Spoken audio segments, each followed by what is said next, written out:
Hello and welcome to episode 82 Melon-Mania Fan Fuel Motorsports Podcast, the podcast where fans fuel talk about motorsport. Tonight we have guest host Dalton Good with us. He is running a little bit behind. We kind of got a little bit mixed up today with him because apparently myself was not smart enough to get Dalton's in the Central Time Zone, not Eastern Time Zone, with us. But I am joined today by Keith Merritt, who's been off for a couple weeks, and Colton is off tonight. He's taking a breather after basically being on for the last several months with my new work schedule. So he's the only one that hasn't been able to take a breather. I do want to go ahead and welcome you back, Keith, and ask what you've been doing. Oh, man. Just watching some really boring races lately. Some really, really boring races. Nothing to talk about. Nothing at all, I don't think. No, there's been a couple of races since we last saw everyone. So we will talk a little bit about Homestead since we did not get to do that because we had a great episode between my dad standing in for me and, of course, Colton hosting the show with World of Outlaws driver Tanner English, driver number 83E car in the late model series there. I did want to say something about tonight is prelim night for the Charlotte Dirt World Finals, and they are pretty stacked, I guess, because they have three fields of the big block modifieds. I'm sorry, I'm trying to switch my mic into it and drop to the other mic. Hopefully you can hear me a little bit better now. We're good. All right. They're doing the big block modified super late models and the 14 cars, and that is a 74 night series, I think, this year, and they have full season long points. And I just want to shout out that a couple weeks ago there was a 98 point spread between first and second place in Brad Sweet and David Gravel, and with 3 nights of racing left this week at the Charlotte Dirt World Finals, it's only 16 points. And it's Wow. position. So 8 spots separate David Gravel from taking Brad Sweet's spot as the leader of the point and eventual champion. So it should be a great 3 races. I was supposed to be there this week, but I do need to kind of shout my parents out for kind of blue balling me. We were all supposed to go. My parents and me and Myra were supposed to go to the World Finals this year in Charlotte because we moved up there, and it was going to be something fun. And they decided to go to Miami instead. So I'm at their house. You can see my dad's race room behind me. I'm taking care of their dogs this week while they are getting on a plane and going to Miami. So that's a lot. Yeah. Good stuff, man. You haven't been up to all that, have you? Oh, man, I've been working. Did some Halloween stuff. Got to do some spooky walkthroughs for consecutive weekends. Cool. Went to a Halloween party for a bunch of friends I haven't seen in a long time, so it was nice to do that. Outside of that, man, it's just been working and trying to fit in a little bit of fun. But thankfully, I've been able to watch the majority of the races, with the work schedule and everything.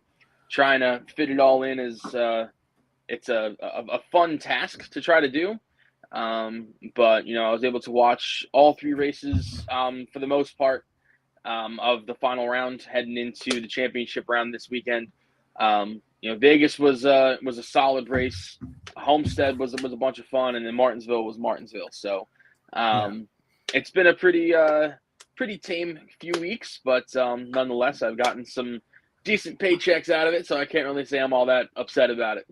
Yeah, well, I can say that it's been fun. I know we're gonna go over Martinsville, but here's to the round of 8 this year.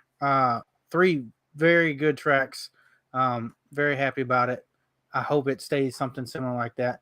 And it looks like our guest host just hopped on. So let's welcome in the soon to not be Candyman anymore himself, leader of Rowdy Nation, Dalton Good. What's up, Dalton? That's sad. That's sad to say. Yeah, what's going on, guys? Sorry, I'm a little bit behind, but glad to be with y'all. Thanks for having me. Yeah, no problem. We were just kind of leading into getting to some talks about it. I know you guys talked about it on the Left Turn Cult about Homestead, but we had World of Outlaws driver Tanner English on last week, so we didn't get to it. So I just do want to get some thoughts about the weekend. First and foremost, if you guys listened to the DBC episode with Caitlin Vincey right after that, she mentioned that it was weird that the trucks weren't crowning a champion on her show on Fox Sports 1. And I did want to ask you guys, after seeing those 3 races that weekend, is it still the general consensus that we're at the wrong track for the finale? Yeah, for sure.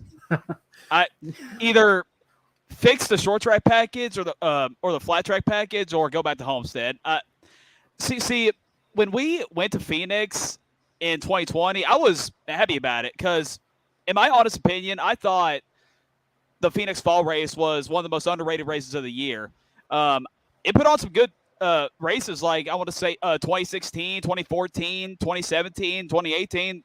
The Phoenix Fall races, those were memorable races to watch. Yeah. And I remember when they made the announcement they were going to Phoenix, I'm like, okay, it's going to be like Homestead never left, pretty much. But then, we get to 2020, and it was like that was the most boring championship race I think we've had. Yeah, I'm like, I mean, not every championship race is going to be balls to the wall or a bar burner or anything like that. And then we get to the next year, I'm like, okay, this is starting not to do it for me. And then we had the spring race this year, Phoenix, and I thought, okay, we need to stop coming here. But they unfortunately want to keep on coming back here. I don't know why.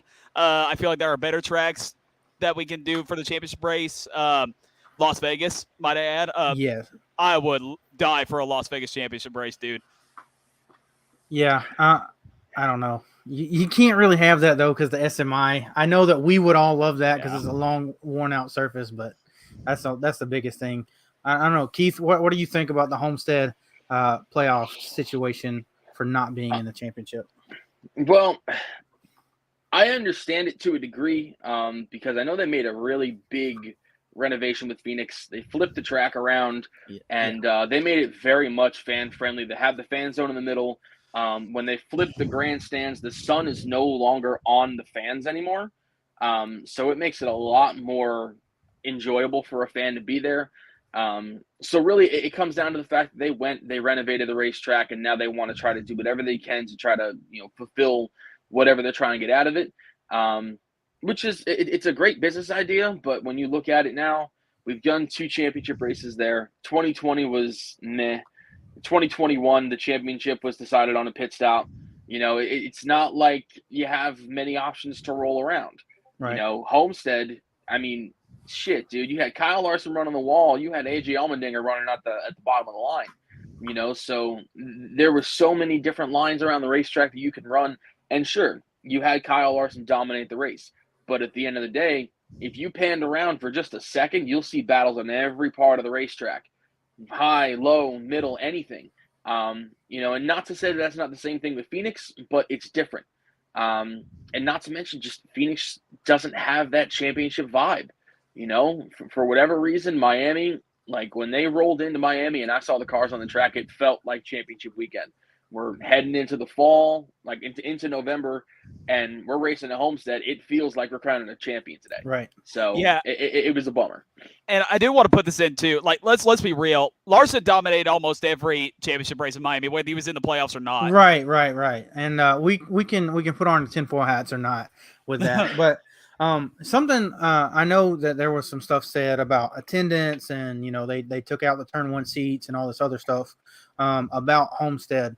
But at the end of the day, for me, I look at a racing product over TV as being way more important than the fans in the stands. And I say that only because if it looks good on TV, more people are going to see it. But we've had this championship race that doesn't look good on TV for the past 2 years. I'm sorry, but if the championship race has been declining and it had a sharp decline last year for the second year of this Phoenix race, I don't see how we're going to get an increase this year, even though we've had better ratings this year. So for me, the racing doesn't pass the eye test, and that's the biggest thing for me. That's what Homestead gave us. And Keith, you mentioned it. The 5-car dominated that race, but everywhere behind it, there was guys going all 4 lanes in 3 and 4 and using either the line or the wall in 1 and 2. And you don't get that anywhere else because we took out Texas, we took out Atlanta, and we basically just haven't had that since low horsepower came to play at Charlotte. So you don't get those kind of multi-groove racing anymore. Maybe sometimes at Kansas, but it's more top dominant than multi-groove. So I don't know. I don't think that we're doing the right thing with this Phoenix Championship, but we did see today that Phoenix got a new president of the track, and that's Latasha Kalsi. I think I'm saying that right. It might be Kalsi. I'm not sure. She apparently has been in the Phoenix area just dominating some marketing and business ventures, and she should be very good for the sport and overall, not just Phoenix Raceway. But that tends to make me think that we won't be leaving Phoenix for another few years. It could be just like we had, I think, 15 finales at Homestead. We could see 8 to 10 at Phoenix before we move. What do you guys think about that? I mean, if they fix the package and they kind of allow these drivers to run a different way around, then we got a really good race on our hands. I don't know about you guys, but the dog leg has always been something that I'm not too fond of ever since they paved it. I've always loved the grass aspect of it because it makes you have to work around another driver instead of driving yourself all the way down to the bottom of the racetrack, swing back up and try to steal a spot away. But that's just me. You know, I loved the original Phoenix layout. I thought it was perfect. But I know this is where we're at now. But overall, if they fix the package and they allow these drivers to run a race and you fix the tire where you can have these cars have some tire fall off in it, you can absolutely have a solid race. And I think and this is a big if, we move from NBC, I would love to see this race run under the lights. I mean, Absolutely. That would be fan-freaking-tastic. But I know it's going to be really, really hard, damn near impossible with it being on NBC considering they got Sunday Night Football. So if we can move away from that and maybe go to ESPN or CBS or something, or Fox even, I would absolutely love to see a Phoenix Night Race Championship. Yeah, I missed that old night race. When did we stop getting it? We stopped getting it in 2009? 2010. 2010, yeah. Yeah. I mean, Dalton, do you relish in the Phoenix under the lights race? I believe it was a spring race for a bit, and then it moved to the fall. Do you think that that's a good viable option if we keep it at Phoenix? Dude, yes. Like, bring it back. Like, childhood memories there. Yeah. So it's interesting what you said about the dog leg. I think we're going to use that as a point later on when we talk about Martinsville. But getting back to Homestead, did you guys think that there was any really controversy that went on, or was it just a procedural 1.5-mile race that had a good race? Or did you think that there was any controversies across the three races? Finally, for the first time in this playoffs, no. And that's just refreshing to have because, we've been so pissed off ever since the Daytona season finale, regular season finale. Yeah, pretty much. And it was just nice to have a break, like a non-controversial weekend. I mean, Trucks put on a good show. Xfinity was, in my opinion, the best race of the weekend. And Cup, I know Kyle Larson dominated, but I said this at the beginning of the year. You're going to have, like, a dominant race at some point. I mean, I know we hadn't had that this year. That's surprising, honestly. Yeah, and I thought, well, at some point it's going to happen, right? Like you're going to get that. I mean, I know like we complained about it, but again, like there's always going to be dominance. You're not going to ever get rid of that. It's going to happen at some point, but it is what it is. I mean, at least there were good battles like all across the field instead of like just. I know there wasn't aid for the lead, and that's what we want, but NBC I thought did a really good job at showing battles like all across the track because they were all over the place. So I do appreciate that. And that's huge, is having TV know where to point the camera, because you put butts in the seats, you can look around the track anytime you want to. You can find your favorite driver, you can find battles on the track. If you have the TV partner not showing any of that and just showing the race leader, guess what you're going to get? You're going to get shit reviews, you're going to get shit ratings, you're not going to get a good run. But overall with Homestead, what I really, really enjoyed about it was the fact that it felt like an old school race in the sense that one driver kicked ass, yet the rest of the field battled amongst each other. One driver stood out amongst the rest. I mean, even if you want to throw MTJ in there too, regardless of his situation where he got spun on pit road, he was still balls to the wall fast. He was so freaking fast, and he drove up from the back of the field all the way up to seventh pretty quick. So there was only a handful of drivers that could run with that 5 car, and I love that. Like, I don't want every race to be a race where you have 13 drivers switching the lead every 10 laps. You know, that's why we got plate racing for. You know, I love to see the drivers be able to run the race in their hands. I love seeing the team's innovation.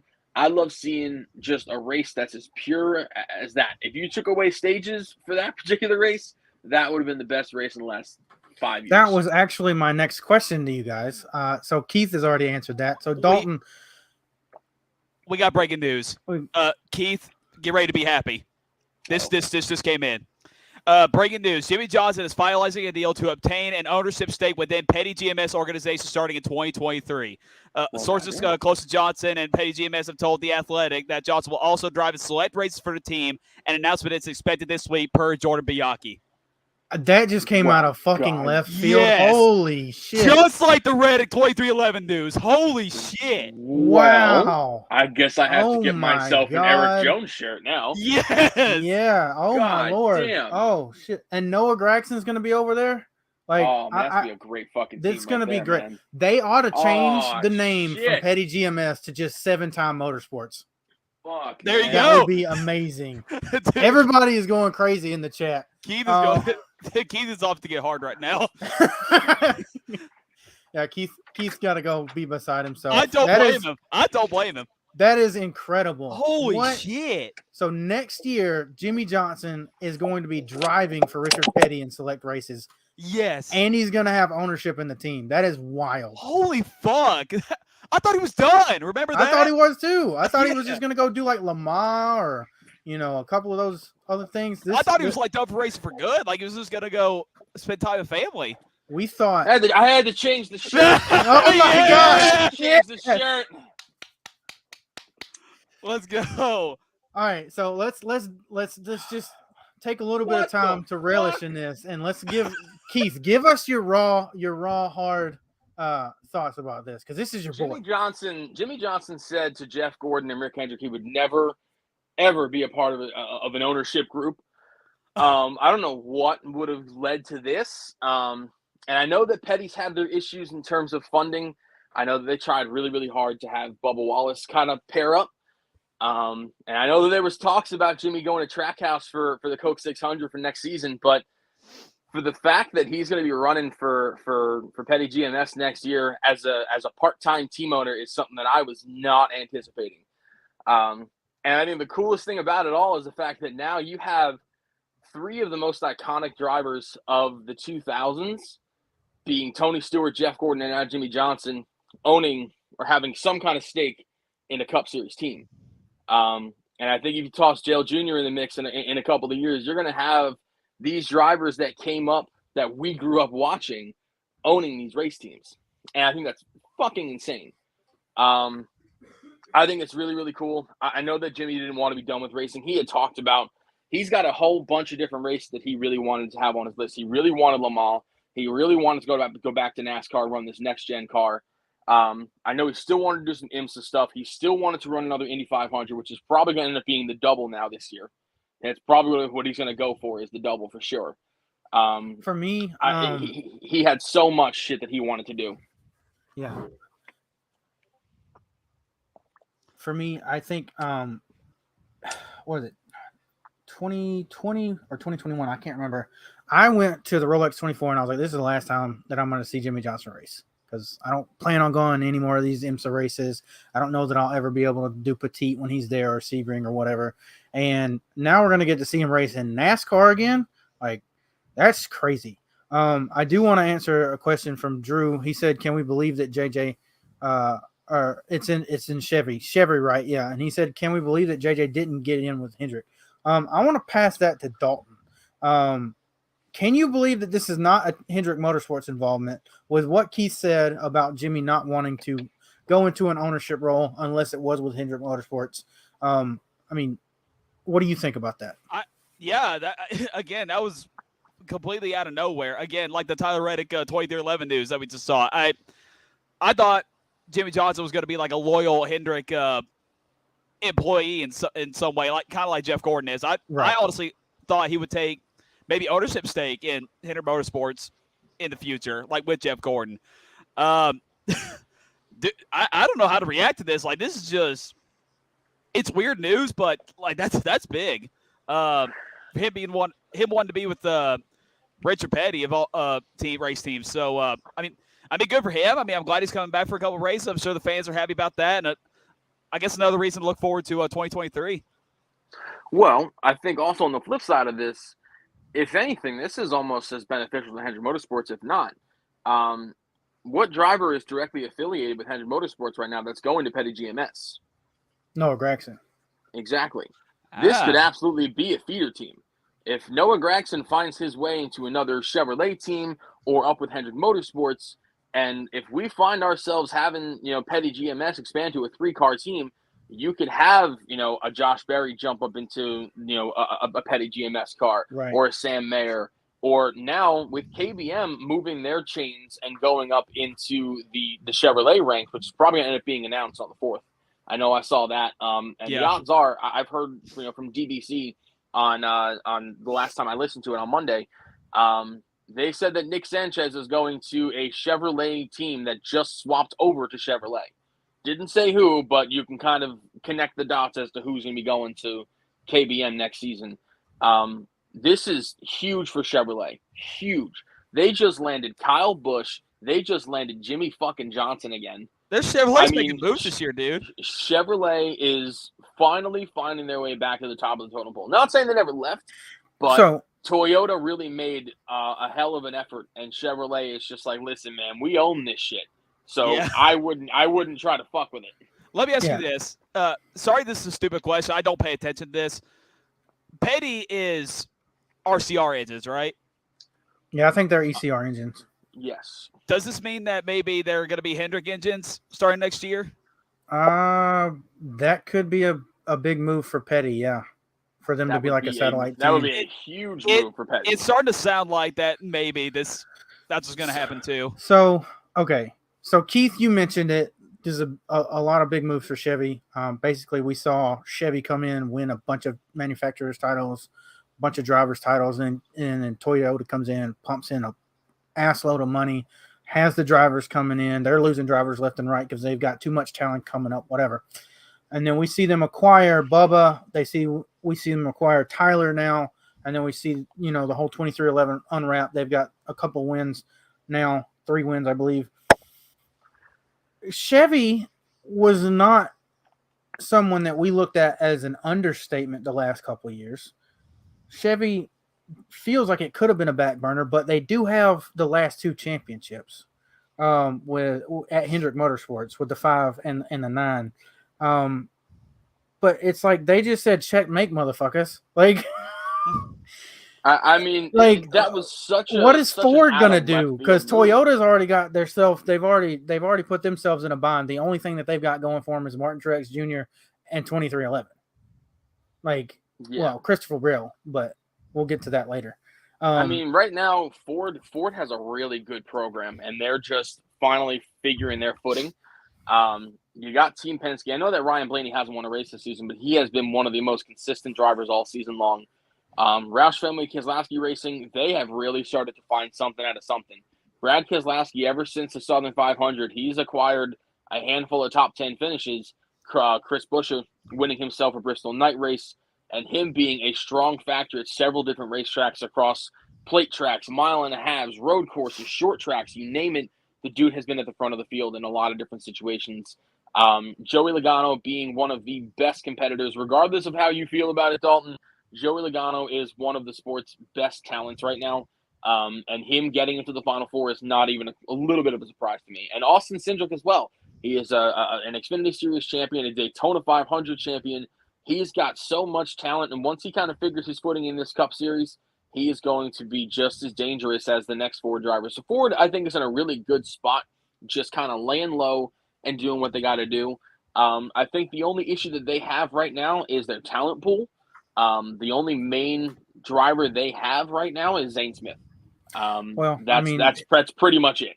They can do like 2311 and just snipe people because it looks like the Chevy line of development just got massive. And I'm going to pass this one off to Dalton. You're going to Team Chevy next year with Kyle Busch. You're returning to Chevy, going to the 8 car. Big news. Everybody has heard about it. Right. But when we look at Team Chevy now, AJ Allmendinger news, Noah Gragson news, the Kyle Busch news. Now we've got Jimmy Johnson in the works with basically bringing Petty GMS back from the dead, and all this other stuff happening. Firstly, how do you feel like that's going to translate next year? Are we going to see a bow tie dominance next year where we see very few wins from the Blue Ovals and the Toyotas? And then secondly, Drew Mason says, if they do swap to Hendrick engines, does that further relegate RCR even lower down the Chevy teams? And I'm asking you that because Kyle is going to RCR. Yeah, that's a great question. I'll start with the Chevy dominance. I mean, Chevrolet has really turned it on the past 2 seasons. It's just going to get better and better and better. Completely unstoppable manufacturer right now. There's no doubt about that. Ford, they're definitely hanging right in there. I mean, I think they'll be all right. Toyota, I'm ending my relationship with Toyota. We're divorced now. Okay. I love seeing the downfall. I mean, yeah, Toyota's in for another rough year. If Denny Hamlin doesn't like the Toyotas now, he ain't gonna like next year. I don't think so because you're already losing Kyle Busch, of course. Joe Gibbs Racing has a lot of questions coming into next year. What are they going to do? How are they going to be for next year? I can see Tyler Reddick making some noise at 2311. Also, now what was the second question? So if Petty GMS swaps to the Hendrick engines, does that further relegate RCR even lower down on the Chevy teams? And I think this comes from just the fact that they haven't really been there except for Tyler Reddick this season over the last 3 to 5 years, honestly. And then also with the emergence of Trackhouse, they're basically the number 2 Chevy team, if not the number 2 team in the series right now. So it basically is what Drew's saying is, if you put Hendrick engines in these Petty GMS cars, is that going to make RCR knock down another rung or 2? Honestly, I'm not really too concerned. I mean, the 8 cars had speed all season long. Tyler Reddick's done a phenomenal job in that car. With concerning how RCR has been the past, I want to say almost a decade. I don't see an effect if Jimmy Johnson or if Hendrick Engines does take the move to the Petty GMS. Yeah, I mean that's exactly what I'm thinking. It is I think when it comes to RCR, they helped develop the next gen car. Right. They've had some solid engines. I'm sorry, but at the end of the day, when you kind of take a step back and you look at it, Austin Dillon isn't the best driver in the world. And Tyler Reddick should have a good 6-7 wins in his career already by now. Oh, yeah. He should have had 4 or 5 alone this year. Should have won the night race at Bristol. And I know there was another race in which he had dirt race at Bristol. Yeah. Oh, yeah, that one. If it wasn't for that. Yeah. I mean, it's just Tyler Reddick is such a good driver. He's going to be a very vital asset to Toyota heading into the next few years. They're going into a very different stage of their existence. They're going to be losing Martin Truex Jr. at the end of next season, more than likely. They've lost Kyle Busch, and they're bringing in one of the most controversial drivers in NASCAR right now. I think that when we're looking at Toyota, they're going to be in a really weird spot. But as far as RCR is concerned, they have a lot of really good people that are over there. You have great drivers in terms of Austin Hill. He's going to be a great asset to that team. He is a fantastic race car driver and a hell of a fucking puncher too. And Kyle Busch as well. I mean, he's going to go into this team. He's going to breathe new life into RCR and to his career. This is going to be a brand new start for him. And, some might say it's taking a step back. sometimes you have to take a step back to take a step forward. That's what Eric Jones did. He left JGR and he went to Richard Petty, and everybody's like, that's a step back. He's a Southern 500 champion again, and he is doing fantastic work in with a a car team that's honestly not got the funds. And for me, this is what makes me a little bit scared for Kyle. RCR has, I don't know if it's because they spend the money in the wrong space, or if they just don't have the same money as the Hendricks and the Gibbs and the Penske's of the world. They don't. They don't. I don't know that a big pocketed Jimmy Johnson coming in and as an owner is not going to make them be competing for the same spot on the third rung of the Chevrolet ladder. Because Jimmy pisses excellence. Okay. He is one of, if not the greatest race car driver of all time. He is not going to stand for mediocrity. He's going to be like Michael Jordan, who's over at 2311. He's not going to be able to handle it.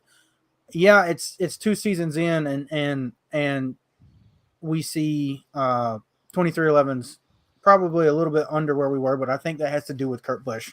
I don't see a way that these two teams are not competing for the third rung on the Chevrolet ladder. I really don't.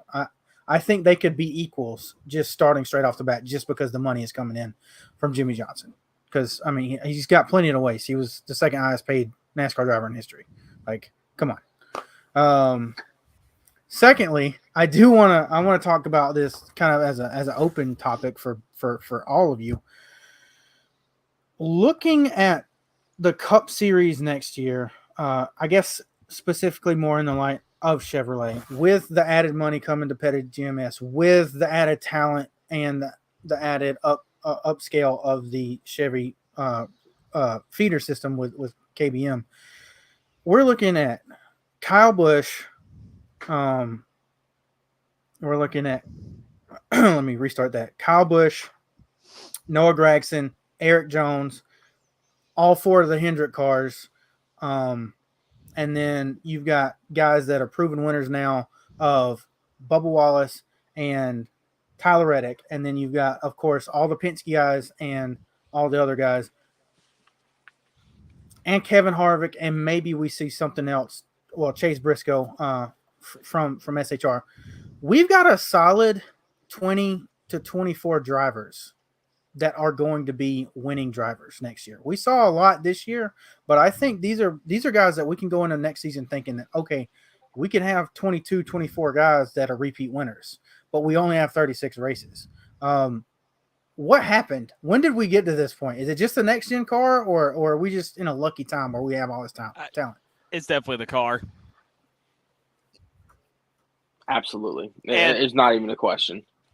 I don't think this will happen again. Like, in the future, I feel like next year is where everybody will have it all figured out, and we'll get back to, excuse me, we'll get back to having like drivers with like a 10 or 8 win season, like we normally did before this year. However, unless they do like the front end changes, like all the teams are talking about. I know Toyota's looking at one. I think all the other manufacturers are looking at one. Yeah, all of them are getting an update. As far as what Pakra said, I want to say 2 or 3 weeks ago, is that they did some different aero testing before the season this year, but the manufacturers of the parts weren't ready to do an update to the system. So they will get the 2022 updates for the front end in 2023. So I gotcha. Okay.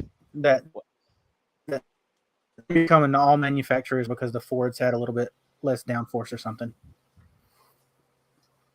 Okay, so yeah, maybe with that we'll probably maybe have the same season, but I don't think it will be as crazy as this when it comes to winners. No, I think with the next gen car in specifics, nobody had a notebook. You had some track notebooks, and you kind of had some ideas. Maybe some teams talk to some sports car teams and be like, listen, like, how does this car react here? What does this do here? Take whatever testing notes they had from manufacturers, and they built a really thin notebook. The plate races are kind of like throwaway races. you can't really say much about those events. Road courses were all over the place. You had 3 first-time winners this season on road courses alone. And some were, just perfect timing, like Tyler Reddick taking over Chase Elliott at the end of the Road America race, or Daniel Suarez just absolutely kicking ass. You look at other racetracks, depending on how you want to look at certain situations, like the Bristol Dirt Race. Kyle Busch would not be a winner right now this season, unfortunately, if it weren't for Chase Briscoe and Tyler Reddick fucking each other up in the final turn. Oh, yeah, without a doubt. So there are so many different situations in which drivers have won races based on things that they had no control over. Some things were strategy-based. Some things were tire-based. There were so many different factors that came into this season that allowed this many drivers to have won a race. And also on top of that, there are a lot of really, really smart people that are within this sport right now. A lot of these people have come through different portions of racing, like Blake Harris for one point. I know on DBC with Kate Levinci talking a little bit about Blake Harris. He is a grassroots racer. He's not somebody that had any connections to anybody. He just got himself a job, and he's working with, I know he was working with Gibbs. And then he went down to Front Row Motorsports, and now he's going to be going to the 48 car next season with Alex Bowman. So these people are getting smarter and smarter. They know what they're talking about. They know what they're doing. And a lot of these people who are within these organizations, Chad Canales running with, Hendrick Motorsports, making sure all 4 cars are up to par. Andy Petrie with RCR, making sure all of their stuff is good stuff. There's a lot of really, really good people that have been in the sport that allowed for 19 drivers this season to have won an event. So I think it's my follow-up to that is there's a lot more money coming in next year. It seems there's a lot more of these new owners, these big moves that you're talking about. There's so much talent though, and this great reset that we just had with the next gen car being completely different than every other car that's ever been on the racetrack for stock cars. Everybody keeps telling me that the big teams are going to do, whatever that we've seen them do in the last 30 years, in a year or two, because, money talks, bullshit walks, whatever.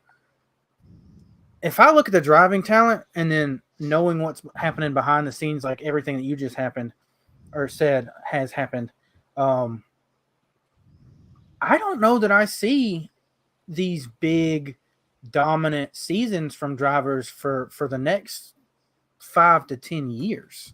Like if we're going to have guys like skill range from AJ to Kyle Larson, being in NASCAR at the exact same time with all these new guys that we know can get the job done on any given Sunday. Like I said, I think we've got 24 solid people next year that could win multiple races despite not having enough races to do that. So I don't see how long, I don't see it being as short as everyone's saying before we get to that big gap where you've got the dominant people. Right. Completely fair. I think that when you kind of take a step back and you look at the amount of talent, like you said, the amount of people who can win a race it's insane how many drivers are capable of winning a race. Michael McDowell is a sleeper driver for sure. He's one of the better drivers that runs with our series, regardless of his equipment, which honestly his equipment has really nothing to do with it at this point.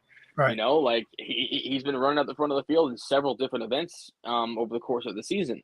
You got a driver like Noah Gragson coming up next season. He's a fantastic race car driver. He knows what he's doing. Bubba Wallace. Bubba Wallace is a driver that has really, really surprised me this season. And I think a lot of it has to do with where his team is, as well as how he's been able to mesh with Kurt Busch really well and learn from him as well. I think that Kurt's going to stick around with 2311 and absolutely, I hope so. Be a mentor to both Bubba and Tyler. And that'll be a dangerous combination. And then on the flip side, you also have another brand new team that's been doing fantastic in Trackhouse. there are so many drivers outside of your big three that can win a race, and they have won races. Several races at that. Tyler Reddick's a 3-time winner this season. It's crazy the amount of talent that we do have sitting in these race cars. And I think that if these drivers start to get some personalities, like a Noah Gragson, I think that you are going to have a really, really fun era of this sport. Yeah. And that's kind of what I was getting to. Despite the safety, despite the concussions that we've seen, we know NASCAR's working on the rear end of the car. I think for me, and I guess you too, Keith, the future looks bright. And I don't know, Dalton, if you feel that way. I know we're going to talk a lot about your personal opinions about your driver next week in a Rowdy Roundup with a bunch of different Rowdy fans. But, I mean, looking at the sport's future, knowing, all this stuff that we've just went on a tangent about after this breaking news from the last 20 to 30 minutes, are you as excited as you were as maybe when you were a kid, about the next few seasons and what is to become of these storylines with the sports and the talents and everything? I mean, like I just said a long time ago, this news with Jimmy Johnson taking over Page EMS, that another reason to get ready for next year. I don't know. We just had, in my honest opinion, we had a phenomenal regular season this year. Absolutely. I enjoyed the first 26 races, and then we all had the same opinions here. Like, once it got to the playoffs, it got really frustrating, with the part failures, the inconsistency and penalties, the concussions, nonstop, you name it. Don't get me wrong, I'm ready for next year already, and I'm going to miss NASCAR after this Sunday, but NASCAR just has a lot of work to do this offseason. Do I believe they can do it? Absolutely. I know they've been working on the car to make it safer, like a long time ago. Like a couple months ago, they immediately started working on it, probably as soon as Kurt Busch got hurt. Yeah. So I do believe they'll fix that, but I'm hoping for more consistency and penalties next year as well. Hopefully they can get that straightened out. But really overall, I'm excited. Brand new beginnings for my driver Kyle Busch next year. I'm excited for that.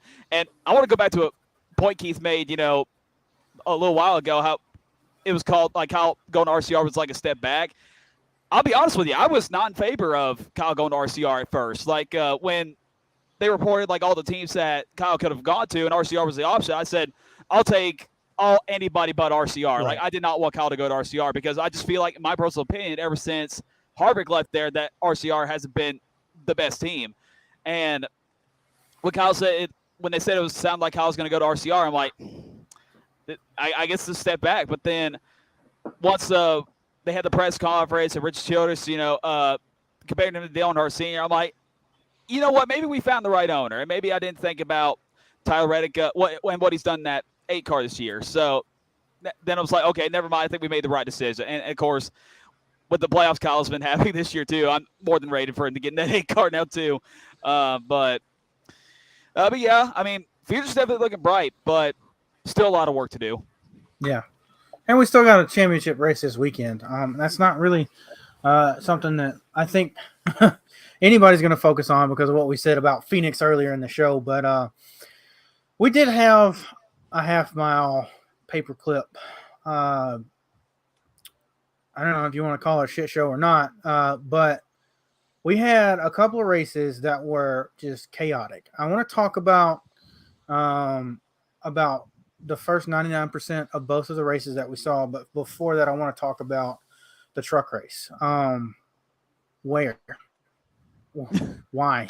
Yeah, it is fall in Martinsville. Why do we not have a truck race? That is the weirdest thing. Why are we not racing trucks in Martinsville? That's an every year thing. Why would you take that away? I don't know. Maybe honestly it was because of last year. Think about last year. We had 2 races. We had Knoxville and we had Martinsville, where we had the entire track blocked during the truck race. Do you guys think that that's the reason why we did not see a truck race this year? Honestly, no. No, because those schedules were out before that Martinsville race came out.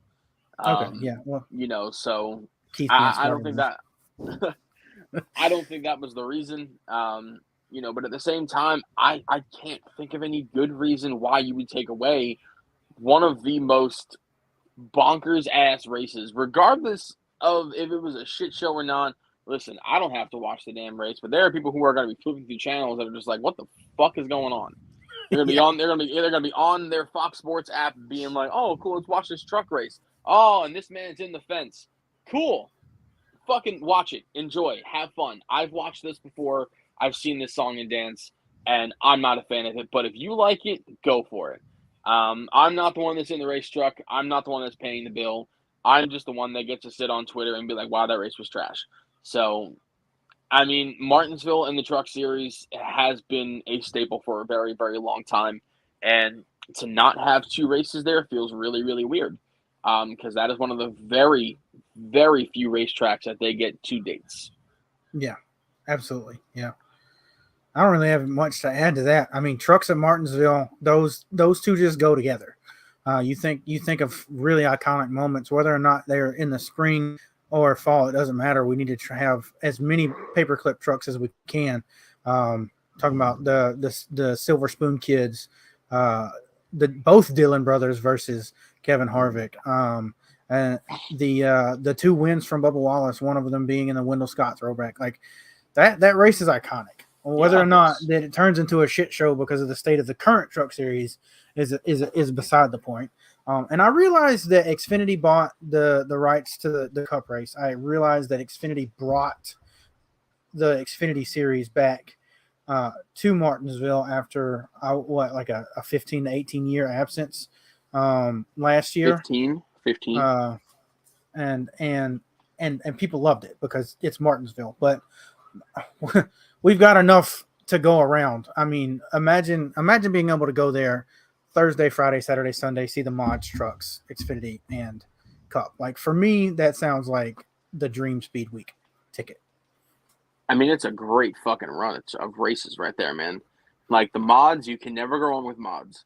The Truck Series, you are guaranteed some bullshit happening, and you can be like, wow, I can't believe I was just there to watch that. The Xfinity Series weekly puts on the best racing in the country. And the Cup Series is the Cup Series. You have the premier drivers running at an elite level and running for a championship. So there was so many different things that could have happened there. And I'm not saying it was a bad weekend by any means. Did it have its ups and downs? Absolutely. But I think the Truck Series not being in Martinsville feels really, really weird. Yeah, that don't make sense to me either.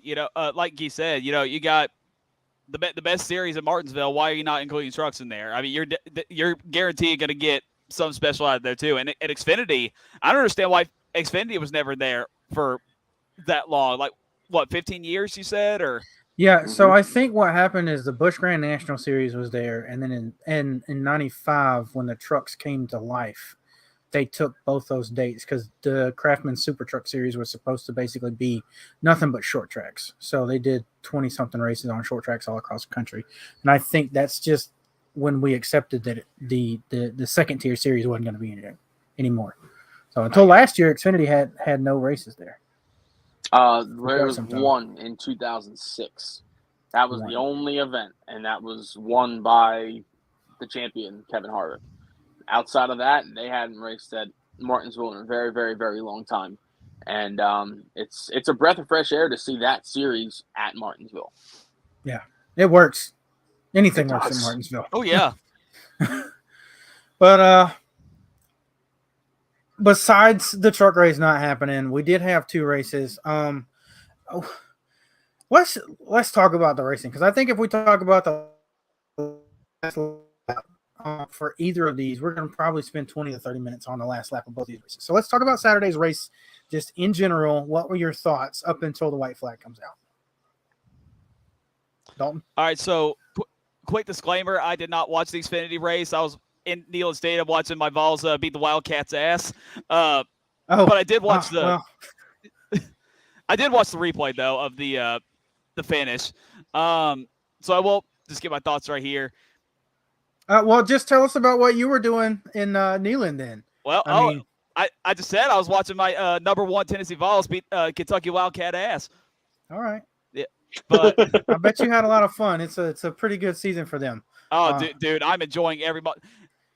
Out of all my sports teams this year, Kyle Busch, Tennessee Vols, Carolina Panthers, Nashville Predators, the Tennessee Vols are literally all I have right now. And that says a lot because we were in 15 years of misery, and now we're finally good again. So I'm enjoying as much of it as I can before we face off against Georgia this week. But I'll talk about – we're not a college football podcast, so I'll talk about the race. I'm sorry. Okay, that's fine. But Ty Gibbs, I became a fan of the kid. Like when he took that 54 Monster Energy car, like it was a throwback for me because of Kyle driving the 54 Monster Energy car. When Ty Gibbs came along, I'm like, dude, he's the future. Like, take good care of that machine. I became a fan of his. In his first start last year, I was full-time Ty Gibbs fan. Starting this year, I regret it. I regret all of it all. We'll get into that in a little bit because like I said, I think we've all got some things to say about that little kid. Yeah. Keith, did you watch the Xfinity race? Watched bits and pieces of it. What did you think? What you did see? I mean, you can't go wrong with the Xfinity Series in Martinsville. I mean, everywhere they go, they put on a great show. Great racing, great drivers, a great talent pool that's out there that, they know what they're doing. And for the most part, they keep pretty clean. I know they have their hiccups, absolutely. But once you got towards the end of the race, it kind of started to get a little crazy. You had several different incidents that happened, several different crashes. The closer and closer you got to the final lap, there was just a lot of chaos at the front of the field, a lot of stack up in the middle of the field. The racing overall was good, and then once you get to the end of the race, whatever race you're at Martinsville, once you start getting to the end, if you put a restart with less than 10 to go, you are damn near guaranteeing chaos. So that is pretty much what ended up happening. Was once we got into that 10 to go window and we had cautions, it got a little out of hand. But regardless, the racing was good. Yeah, I don't think that it maybe I wouldn't go as far as to say that it got out of hand. I think there was just the way that the Xfinity Series length of races are, especially, and the way that the racing is designed now with stage racing and stuff. I think we see a little bit too many people on the lead lap, and I think that when you have the ability to go for broke on those last few runs, whether it's 20 to go, 10 to go, 1 to go, whatever, you've got too many people thinking they're way bigger, or they're wearing way bigger pants than they can fit in, basically. And I think that's what happened with that big clog up that we saw with the 31 and all that stuff. I think there's just too many people vying for too many positions because there's so many breaks to catch in that short of a race, having 2 stage breaks. But with that being said, that did lead to something that I don't think was on the TV broadcast outright, but the punch heard through the state of Virginia. What did you guys think about Austin Hill and Myatt Snyder? Oh my God. Well, we learned that never fuck with Austin Hill. You will get your ass beat. I mean, I knew that, but like Myatt Snyder epitomized fuck around and find out. Yeah. So Myatt Snyder, he's kind of scrawny. He's kind of lanky. He's not very big build. And then you've got Austin Hill. That is a true country. I believe it was a TJ Majors like a couple of seasons ago on DBC. They were making fun of how strong he was because he was a farm boy, because he was throwing hay and stuff, and he doesn't look that strong, but he's super strong. I feel like Austin Hill is that same time. Like, he might not look big, but he's a big dude, and like, I don't know that I would mess with him. And he's also the quiet guy. And if there's anything that I know when it comes to just humans in general, the guy you don't want to mess with is the one that never opens his mouth. And I don't think I've ever heard Austin Hill say one thing wrong to anybody. So that means Mike Snyder went up to the quiet guy and tried to get some. And I think he got more than he could stomach. Yeah, I heard on DBC that apparently Myatt Snyder went up to Austin Hill and wasn't too thrilled with what happened. I know there was an incident in turn one where Myatt Snyder got turned by Austin Hill, and apparently, and this is just from what I've heard from DBC, Myatt Snyder went up to Austin Hill and said, "You became a dick once you got to RCR." So I know that Austin Hill was kind of just like, get the fuck away. Like, you go, and Myatt just kept poking the bear. And Austin Hill threw that man into a fucking crater, man. It was unbelievable watching how fast. I've never seen a human go to the ground that quick. Literally. And that was fast. I don't know if you've seen the Spider-Man No Way Home, but you remember that scene where Doctor Strange and Spider-Man having a disagreement, and like Doctor Strange like punched Peter Parker's soul like right out of his body? Yeah. That's literally what that was. Oh my God. That's great. I do have to ask you, Keith, because you brought up somebody hitting the ground that fast. Is this along the same lines or better than Michael McDowell hitting the pavement at Phoenix because Daniel Suarez dropped his ass? Or second question, who wins in that fight, Daniel Suarez or Austin Hill? Well, first and foremost, the Daniel Suarez one was pretty funny because Michael McDowell tried to fuck around for whatever reason, and Suarez just tossed his ass to the ground. But I think getting thrown and getting punched, if you get thrown, you got two hands, you're throwing it. One big fucking fist puts you down that quick. That is fast as shit. And as far as Austin Hill and Daniel Suarez, I don't know. I think that Daniel Suarez is a little scrappy, but I think that Austin Hill would just rock his shit, man, in just a couple of punches. And he did what big old boys usually do. They don't punch and walk away. They punch and hop on top.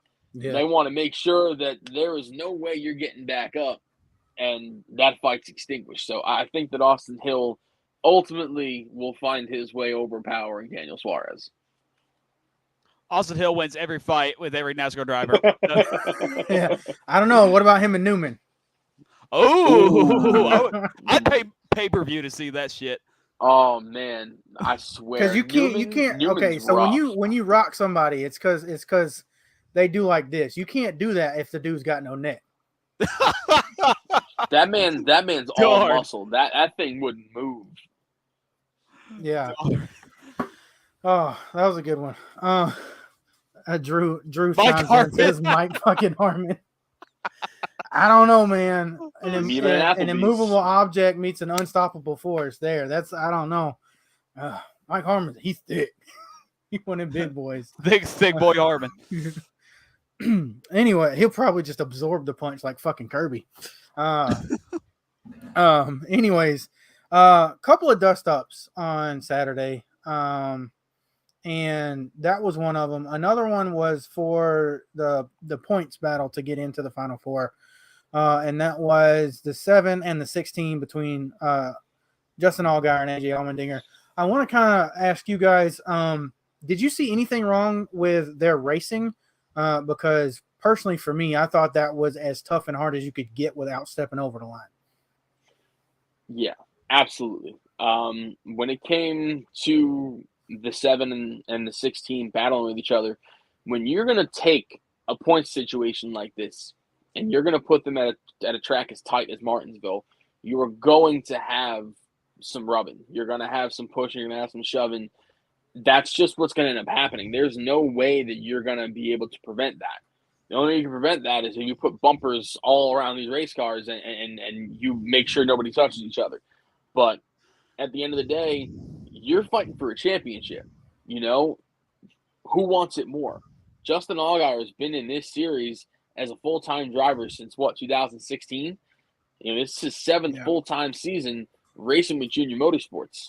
And Yeah, I think he's a 17-time winner in the Xfinity Series. That's awesome. He doesn't have a championship to show for it. Yeah. You know, there have been several drivers within the junior motorsports camp that have won a championship and gone on to the Cup Series. Chase Elliott won a championship. He's now a Cup Series champion. William Byron won a championship. Now he runs a 24 car. You have Tyler Reddick, who has won a championship, went to RCR, won a title there, and now look where he's at. And I'm not saying that this is going to, catapult Justin Allgaier into, having a top tier Cup ride, but these drivers that have won titles in junior motorsports, they've gone on to do huge things in the sport. And I just think that Justin Allgaier, being with the relationship he's had with junior motorsports, with Dale Jr., with Brandt, he would love to get this team a title. Not to mention arguably his best racetrack in this series is Phoenix. Yeah. And you're going to put him in a position where he can go and try to battle for a title. Fucking go for it, man. And it sucks that you're going to have to push and bully your way past. But I'm sorry, you're not going to win a race finishing nice. Like Brad Keselowski at 2013 Watkins Glen, for whatever reason, went to the outside of Kyle Busch and didn't just try to push him out of the way. If you're going to be nice, 99.9% of the time, you're not winning the race. The only guy I've ever seen be nice and win a race is Jimmy Johnson. I'm not even fucking lying to you. That is the only man that I've seen methodically work on somebody and be nice and win a race. So if you want to do anything, especially on a short track, when you're trying to get to a championship race, you're going to have to use that bumper of yours. And if it makes you feel uncomfortable, don't be a race car driver. Yeah. I one up you and say Mark Martin as a nice guy that's won plenty of races. Yeah, that one for sure. And Dalton, I know you didn't really watch the race. Do you, after the races, watch all the interviews on Twitter and YouTube from all the different drivers? I'll be honest with you, no. Oh, not okay. really. Yeah. Okay, because my next question was going to be, how did you think about AJ getting out and being so cordial about basically getting taken out of the title fight by his left rear being cut by the exhaust pipe of the Well, I mean, I could have, but I didn't have any internet down there. It was so shitty. So. Well, yeah. Yeah. How many people fit in that stadium? 100 and something thousand. Yeah, I'm sure? 101,000. It's one of like the top 5 capacities in college football. God damn. Okay. Well, all right then. Well, I'll just say he was cordial. I'll make this my point. It's not surprising to me because AJ is kind of grown into a class act in his older age. He's getting close to 40. He's kind of in that prime time of his career, which is why I'm really excited for him to go to the Cup Series next year. It's disappointing as someone who supports AJ because he didn't get to go to Phoenix, but they raced the shit out of that race. They showed you how you can race and race cleanly. And if that was in a Cup car, they would have not seen the tire get cut down. They'd have been racing until the end of the race. Because that's just what you get with the exposed exhaust pipe and the bendy fendies on the bending fenders. And I said bendy fendies on the. I thought you were trying to be funny there. On the Xfinity Series, I think it was unironically. My brain just was like, "No, let's mesh this all together," and it just wound up being like that. So yeah, that was a big for me. And then I think we'll go ahead and move on to the Cup race, and then we'll get to the big 2 points at the end.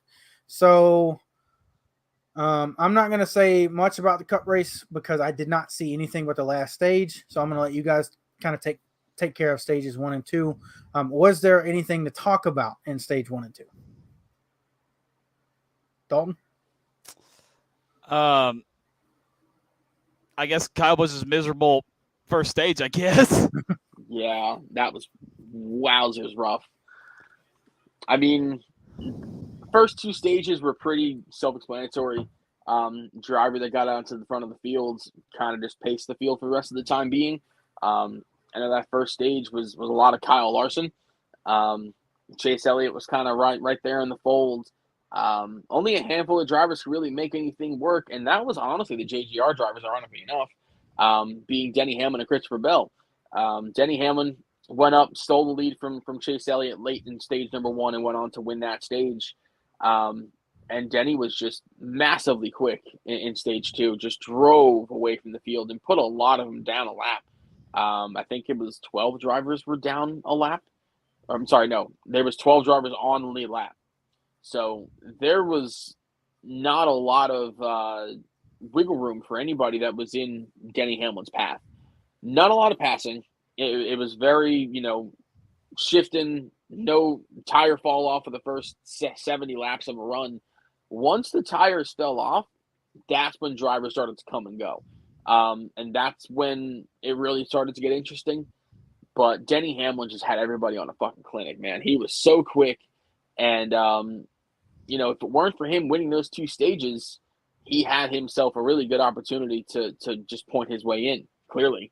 And then, leading into the final stage, of course, that's when, things got a little hectic. Yeah. So Dalton, as you've been this whole season, with Kyle Busch just having, I don't know if it's terrible luck or just being singled out by the JGR crew. You guys can talk about that next week with all your other Rowdy Nation. I got a lot fans. to say about that. Yeah.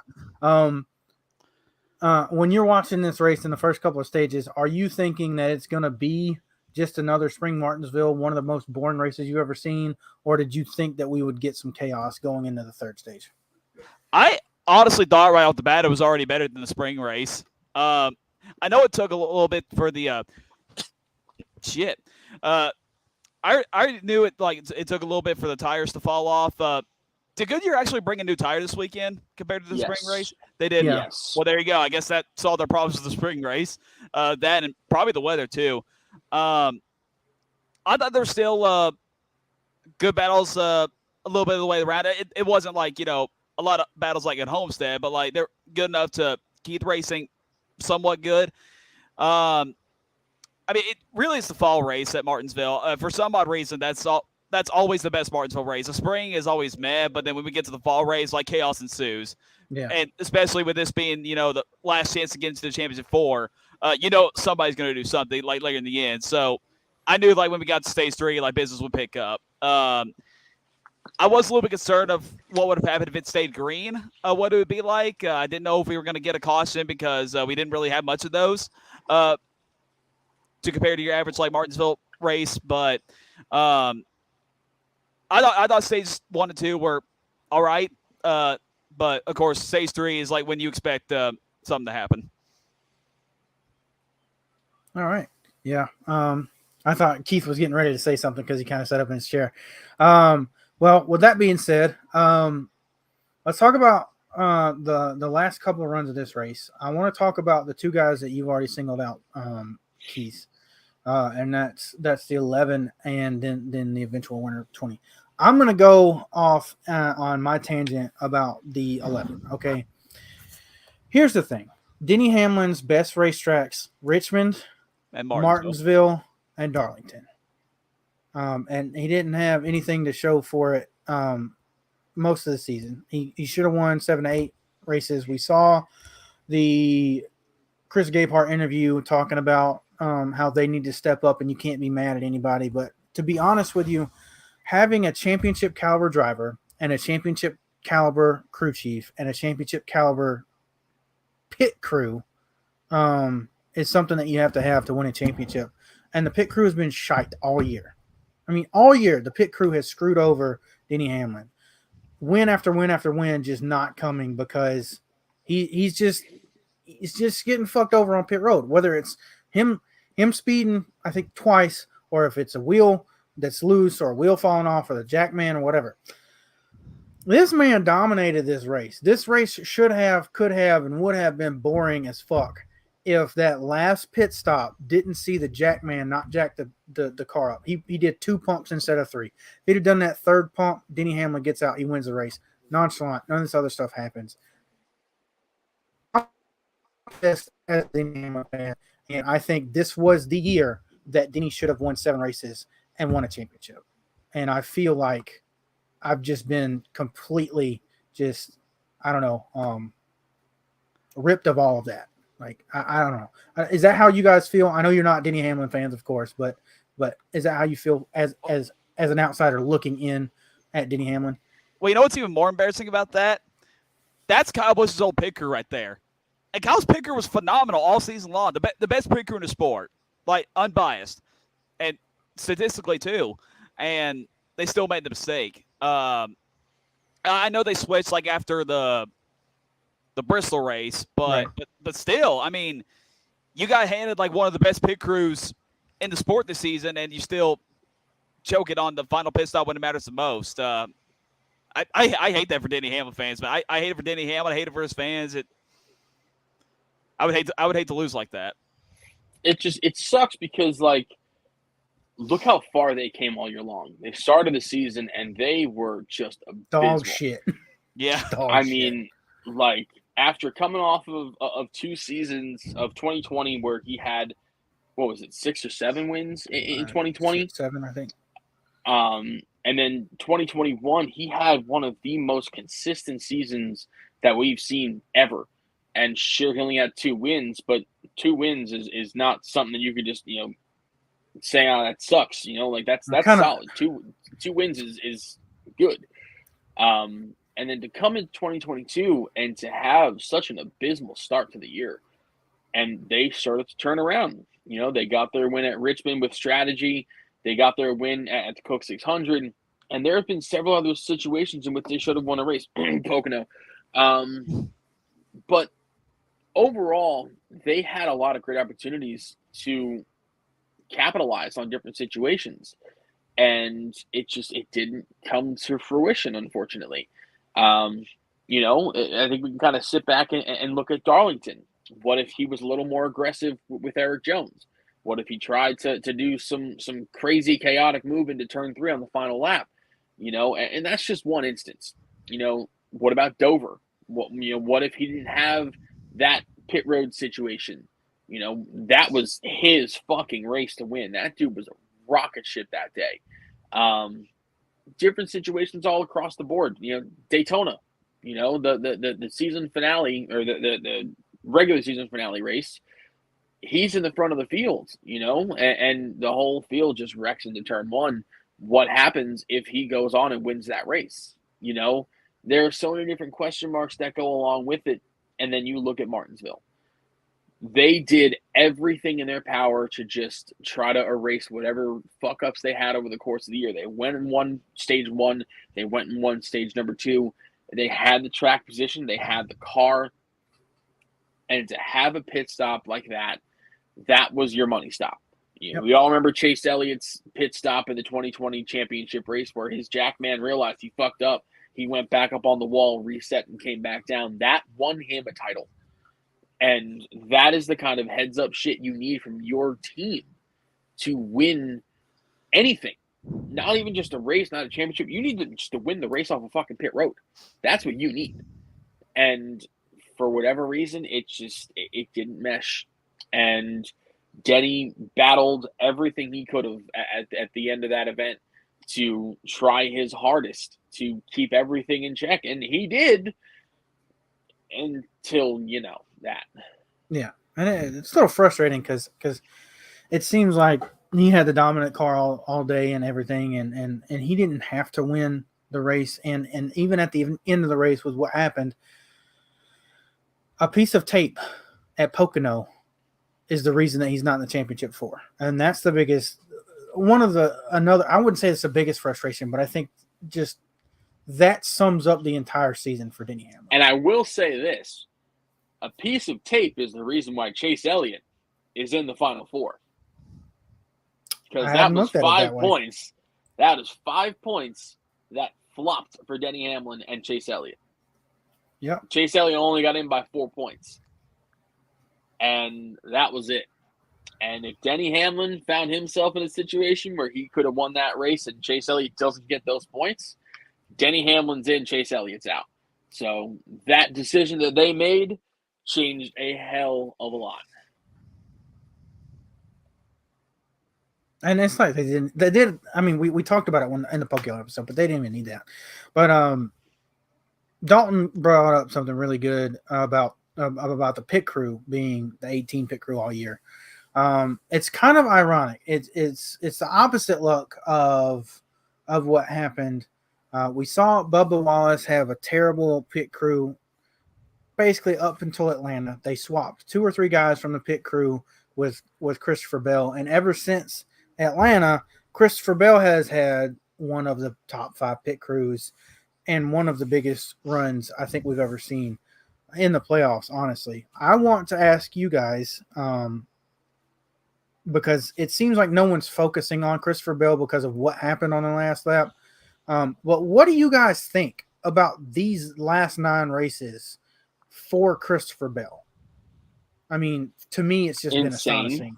Insane. So, I mean, I didn't Dalton. expect it. It's just absolutely incredible. 2 walk-on wins, not 1 walk-on win, 2. Right. When it matters the most. I mean, regardless of what you think in this playoff season, that's what you got to do. If you're into situations like this, and I mean, while it's unfortunate that he was in those positions to where like he was about to be eliminated, he still capitalized. He still did what he had to do. But you know, it's really not a surprise too. I mean, he's got the right crew chief. He's got the right pit crew. I mean, he has it going right now. So him being in the Final Four, I was not expecting this year at all. That 20 car was literally like the worst AGR car for like what 5 years now. And with what he's done is absolutely incredible. That makes me miss Adam Stevens even more too. I mean, of course, I know it don't matter anymore, but really, it really helped out Christopher Bell out a lot, and now he's able to compete for championships, get more wins, and I mean, I'm happy for the kid. Absolutely. I remember a few weeks ago we were on the show, and I'm looking at stats, and it blew my mind that Christopher Bell was nearly matching in almost every stat with Chase Elliott outside of wins. He was just stupid fast. He had tons of top 10s heading into the playoffs. And yes, he had a walk-off win in the round of 12. He had a walk-off win in the round of 8. There was one driver that advanced on points in the round of 16, and that was Christopher Bell. Because Eric Jones went and won at Darlington. Then you had Bubba Wallace go ahead and win. And then I believe we had Christopher Buescher went and won at Bristol. So 3 drivers that weren't playoff drivers went and they won themselves races in the first round. Nobody advanced on wins or points outside of Christopher Bell. So not only can he be consistent and point his way into the next round, he can also win when his back's up against the wall twice. He is going to be, in my opinion, the championship favorite coming up this Sunday. And my reason is New Hampshire. New Hampshire is a racetrack that is incredibly similar to Phoenix.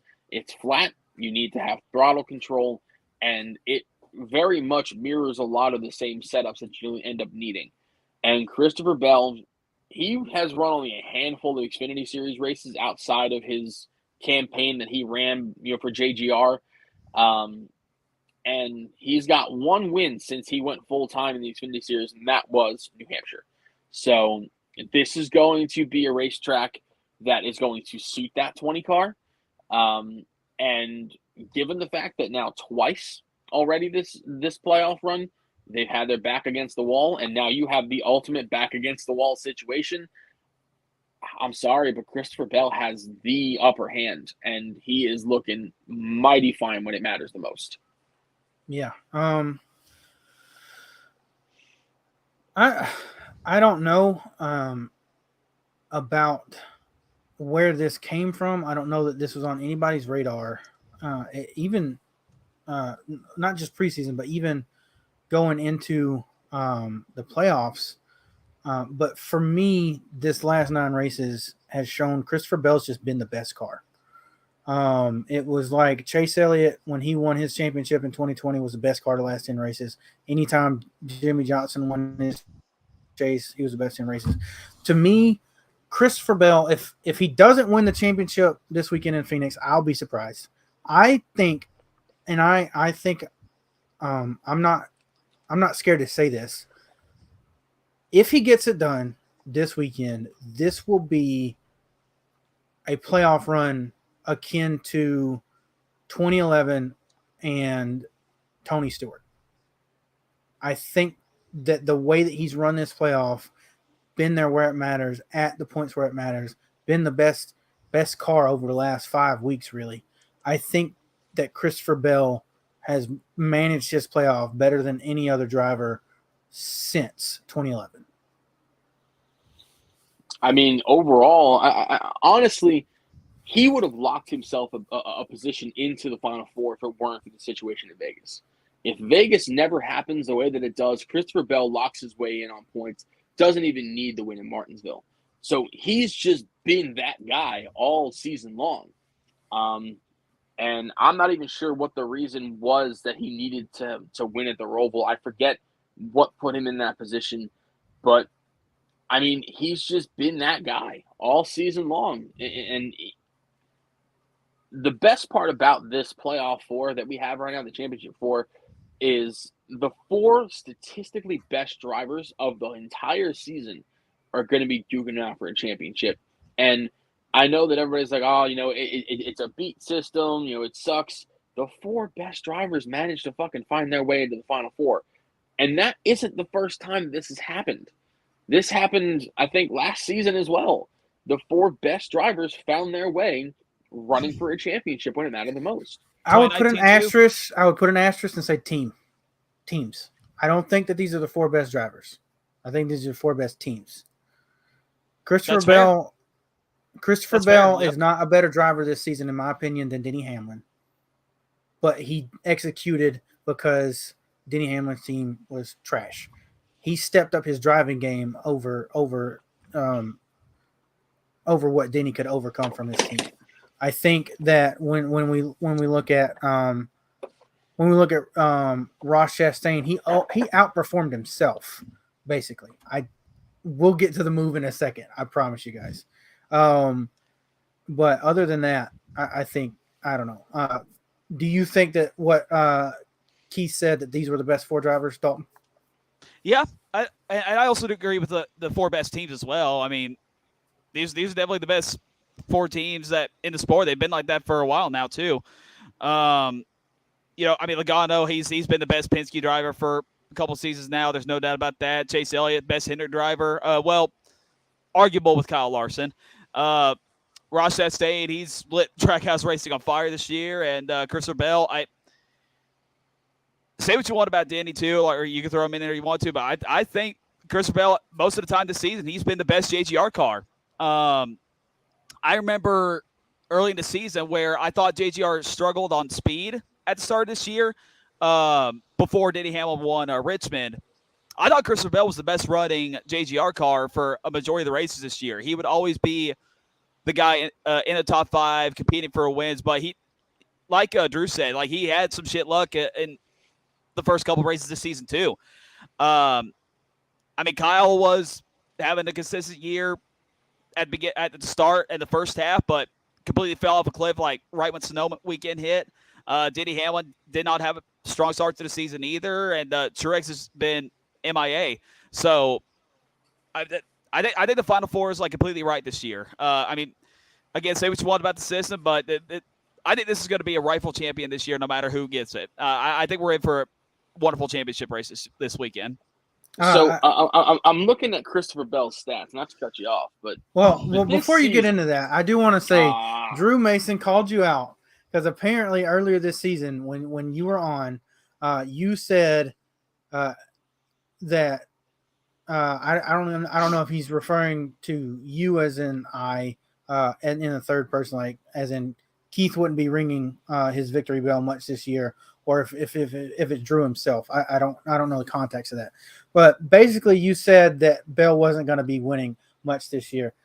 So before you get into the stats that prove yourself wrong, what do you feel about past Keith making those comments? Fuck's wrong with you? Fuck's wrong with you?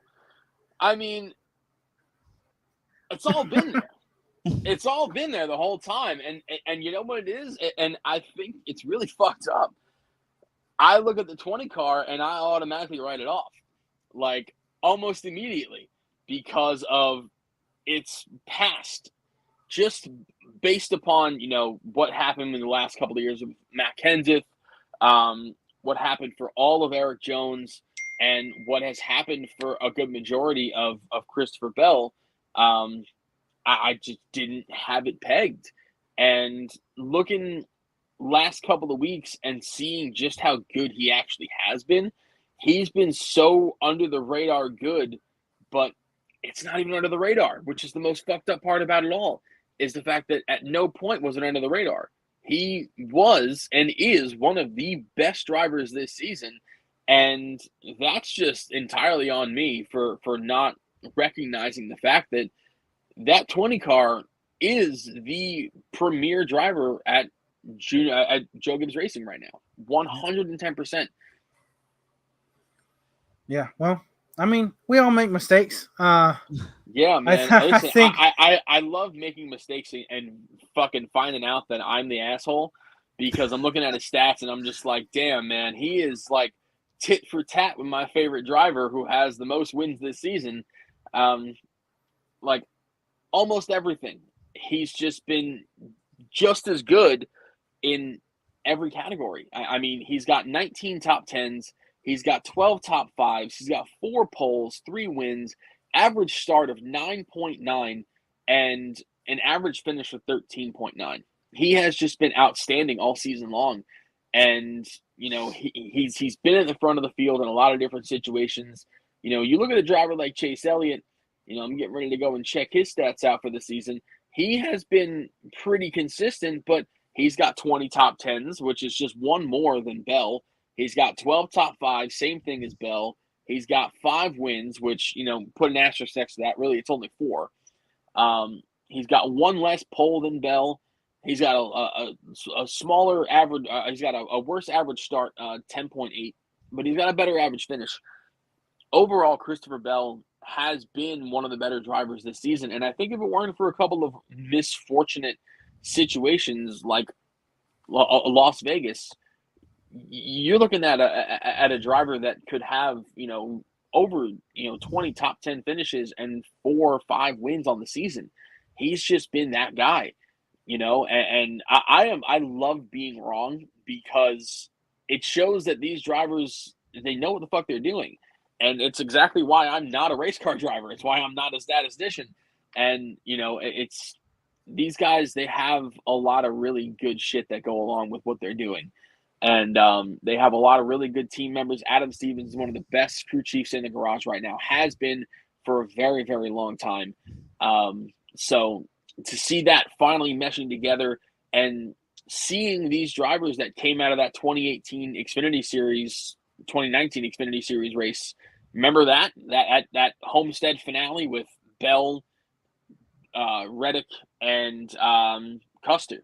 It's cool to finally see these drivers slowly but surely starting to find their way into the top level of the Cup Series and being drivers that can and will run for championships. So, Listen, I will gladly be wrong. I will eat my words every time. Yeah. One final thing before we get to the Xfinity and Cup final laps. I don't know if I'm the only one in this thought process, but when I look at the Final Four, I see 2 sleepers. Honestly, like, despite the fact that we know that the 9 is 200 something points ahead of anybody else in the old point system, and however many with a full season on point system. Chase Elliott just kind of rode through the playoffs kind of lacklusterly. Atrocious. Joey Logano has just kind of been there, and he just got that win at Las Vegas. He's just kind of been there. All the focus has been on the 1 and the 20, because the 20 is the best car, and the 1's been the flashiest car this year. So am I wrong to think that the 9 and the 22 are sleepers coming into this Final Four? Absolutely not. Absolutely not. I'm looking at it right now. There has been 3 top 10s for that 9 car this season. Had a fantastic finish at Bristol, where he went from 23rd starting position to finish 2nd at Bristol. Talladega, he went and won that race. Talladega's a crapshoot race. I'm not even going to put that in there. And Martinsville, if it weren't for Brad Keselowski getting disqualified, he's finishing 11th. Really the only race that he's also been pretty good in a couple different situations. I know Texas, he was leading the race when he blew a tire. I know, Charlotte Roval, he got absolutely ass fucked by several different drivers on that final couple of laps. And Homestead, he was running pretty solid up until strategy flipped at the end, and he was running up in the top 5 almost the entire day, and he went to finish 14th. So I think it's gonna be a situation, if they figure it out, if they find themselves in a position where they can run well. Loudon, he finished second behind Christopher Bell. You look at Phoenix earlier this season, he went and he finished in the 11th position, but he's also got a solid running at Phoenix. He's not going to be without. He's got the best race team. He's got the best car. I just don't know if he can really go up against the drivers like Ross Chastain, who he has just been freaking insane all season long. Yeah. And I know that he kind of faltered just a little bit over the summer months, but once you kind of take a step back and you look at what he's done, especially in these playoffs, he has been incredibly quick when it came down to it, and at no better time. Finished in the top 10 at Kansas, Bristol, Dega, Vegas, Homestead, Martinsville, and 4 of the last 5 races he's finished in the top 5. The only race in which he didn't was the Charlotte Roval. So he's just been turning up the heat when it matters the most. And that is exactly what you need from a driver that is going to be going into the championship 4. Same thing with Christopher Bell. So I think the 20 and the 1, they're nasty right now. Yeah, and I want to basically ask the same question that Keith answered about the 9 to Dalton. Do you think that your second favorite driver in the 22 has been a sleeper pick for getting into the Final Four, or did you see this coming? Because I'm sure you pay attention to him as much as you pay attention to the 18 just because you hate him so much. Okay, all seriousness. This is honestly typical Joey Logano. Like, he'll peak very early in the season, and you never hear from him for the rest of the regular season, and then he'll get one win in the playoffs, boom, he's in the championship race. So not really much to say there. I mean, that's, again, typical Joey. But, I feel like he's another deserving driver to be in there. Like I said, I think this is a perfect Final Four. Now, let's talk about Chase Elliott, too. I'm going to say this. This might be wild, but Chase Elliott's playoff this year reminds me a lot of Kyle Busch's 2019 playoffs. If you don't remember that. So, Kyle. Oh, I remember very, very well. Kyle had an amazing regular season in 2019. Once he got to the playoffs, he struggled at times. There were a couple times in 2019 where I didn't think Kyle was going to move on. He got that close to not making it to the championship 4. I remember he was battling with Joey Logano. Logano was ahead of him by 1 point one time. And I thought, oh shit, we're in trouble. And Kyle had like a bunch of issues in a couple of races. Same thing's been going on with Chase Elliott. Yeah, I know he hadn't had like the best playoffs, but he did what he had to do to make it in. And I definitely see him competing for a championship in Phoenix next Sunday. You can't sleep on any of these guys. None of these guys are sleepers here. We're in for a wild Final Four. All 4 of these guys are very deserving. They did everything they had to do. They were consistent enough. So that's going to make it for one hell of a race on Sunday. All right, well, we're talking about the Final Four. Keith, who do you have next week at Phoenix? Next week at Phoenix, man. I looked at past races. I looked at all these different stats, and I'm trying to pinpoint it, and I'm trying to figure out, who is the best driver heading into this. Chase Elliott, he's a former winner and a former champion at this very racetrack. Joey Logano is a multiple-time winner at Phoenix. I think so. Anyway, Christopher Bell, he's just been on a hot streak right now.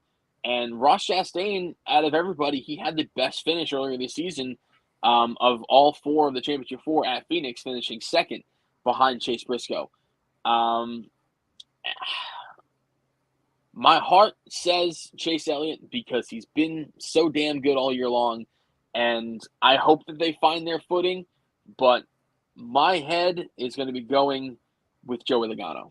And the reason I say that is because of the fact that he has this innate ability to just be able to harness whatever situation he's in and put the best foot forth.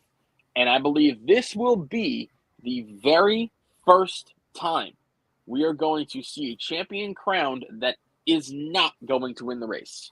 I think a driver that isn't in the Final Four goes ahead and wins themselves a Phoenix race, whether that be a first-time winner on the season or not. I believe that the championship battle is going to come within the field. So I think that Joey Logano is going to find his way to the cream of the crop when it comes down to it, and he is going to be number 22 and 22. All right. Dalton, I know you guys talked about it on LTC on Monday, but who is your pick for the Phoenix out of the championship four? And let's ball off of Keith as well. And if the champion doesn't come into victory circle, who's going to be the one that takes the checkered flag? All right.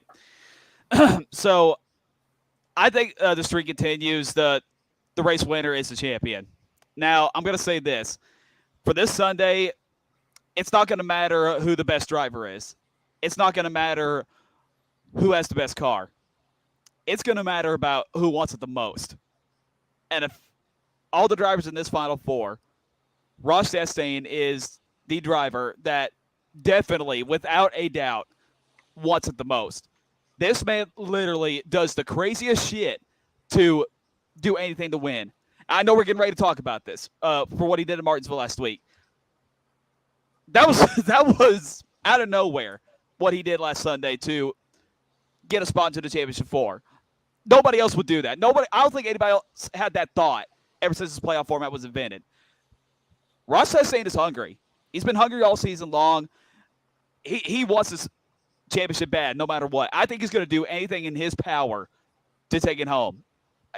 He wants it. So I don't know how you cannot go for Ross Chastain this Sunday. I'm going C-Bell. I can't not go C-Bell. I think I would argue he may not be.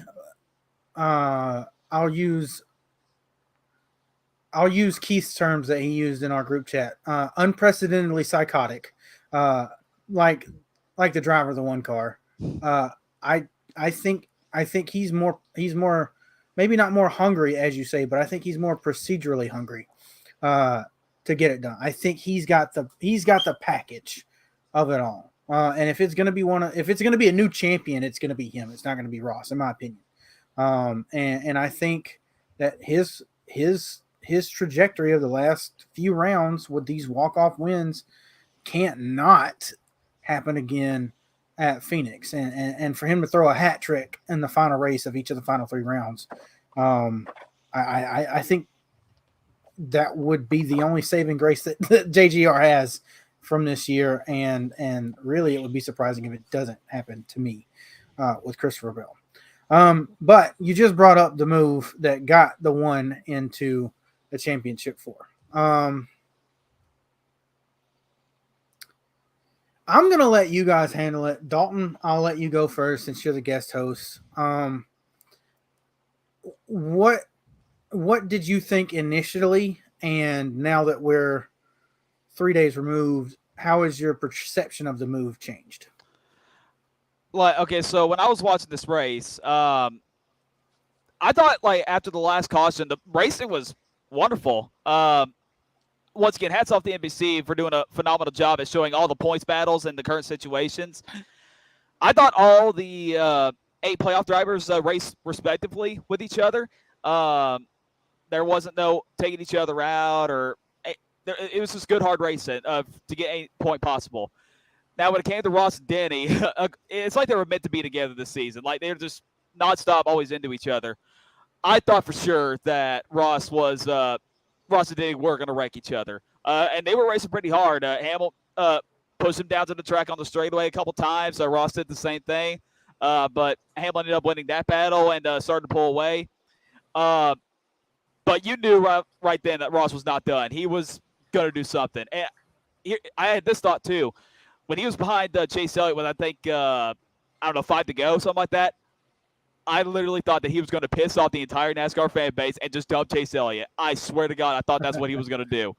I knew he was 2 points down the white flag, and I thought, okay, well, this car not really good in the short track for the package wise.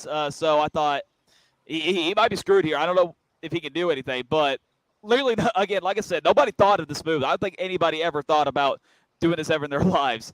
And I saw like Ross was hitting the wall, and at first I thought, oh, he just blew a tire or something like that. Like, oh, that's unfortunate. But then the motherfucker comes around, passes 5 people. I was like, did y'all just fucking see that? What the hell did I just watch?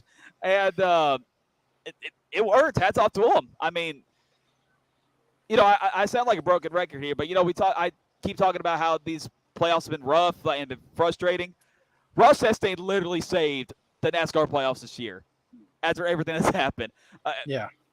This is really good for the sport. No matter what your thoughts are on Ross, like whether you like him or not, finally NASCAR went mainstream for the right reasons this time. Every time NASCAR went mainstream, it was always for something stupid, like the Brian France arrest, the Bubba Wallace incidents, everything like that. And finally, to get on number 1 Sports Center top 10, Pat McAfee talking about us, college football coaches were talking about it too. It's amazing. You always want NASCAR to go mainstream for good reasons. And Ross, hats off to him. I didn't like Ross. I thought he was a stupid racer all year this year. But all the respect I lost for him this year, he gained back with that move. So hats off to him. He did what he had to do, and he did it clean. And let's be honest, this is the cleanest thing he's done all season long. Okay. I'll give you that. I'll put that in my consideration before I go on a little rant here. Instead of putting someone else on the wall, he put himself in the wall, and it made it work. So, hats off to Ross Chastain. That just tells you that he wants the championship, and that he's going to do anything he can to get it done. Yeah. I was watching the battle between Chastain and Elliott, and I really did think that Chastain was taking him out. Yeah. I was completely and utterly prepared mentally and emotionally to be disappointed and to have my reservations and hatred for Ross Chastain. He got by him clean, and I was like, all right, we just got to kind of maintain, as far as the 9 car was concerned. And I'm looking at the points battle. And at that point, I was pretty content. I was cool with seeing C-Bell get in, and I was cool with seeing Denny get in on points. So I was perfectly fine. And white flag comes out, and I knew that Bell had the race win. And I was kind of just focusing really on Bell. And I kind of glanced over, and I saw Hamlin. They had the 3 windows. And I glanced over at Hamlin, and I see that he's battling against Brad. And as everything is rounding up and they bring it to a full screen, all I see is this smoky blurb. I'm like, what the fuck was that? And then I'm like, there's no shot that was Ross. No fucking way that was Ross. And I look at the point standings off to the left-hand side, and I see him go +4. I'm like, no fucking way this man just did what I think he just did. And they go back and they show the fucking replay. This man grabbed the gear and flew. And I was astounded. I was mad as shit originally because I was like, there's no way you're going to be able to get into the championship 4 doing that. That's stupid. That's ridiculous. And I thought back to it. I'm like, I'm just mad as shit because I didn't think about it. Like, that was cool as balls. So for him to go and do something like that and to listen back to all of the radio chatter between different teams, between his team, and to see how that culminated to that point was unbelievable.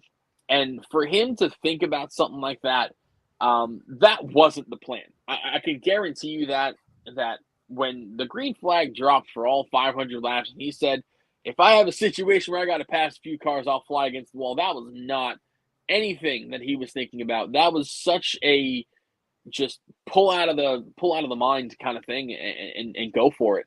And there was one driver that really, really wanted to be here and be in the Final Four was Ross Chastain. Not even a question about it. Christopher Bell had the best car when it mattered the most, and has won a couple races this playoff. But Ross Chastain has shown time and time again that he will do whatever necessary to try and do whatever he needs to either win or to advance, whatever the case may be. Whether you deem it dirty or clean, he is going to go for it.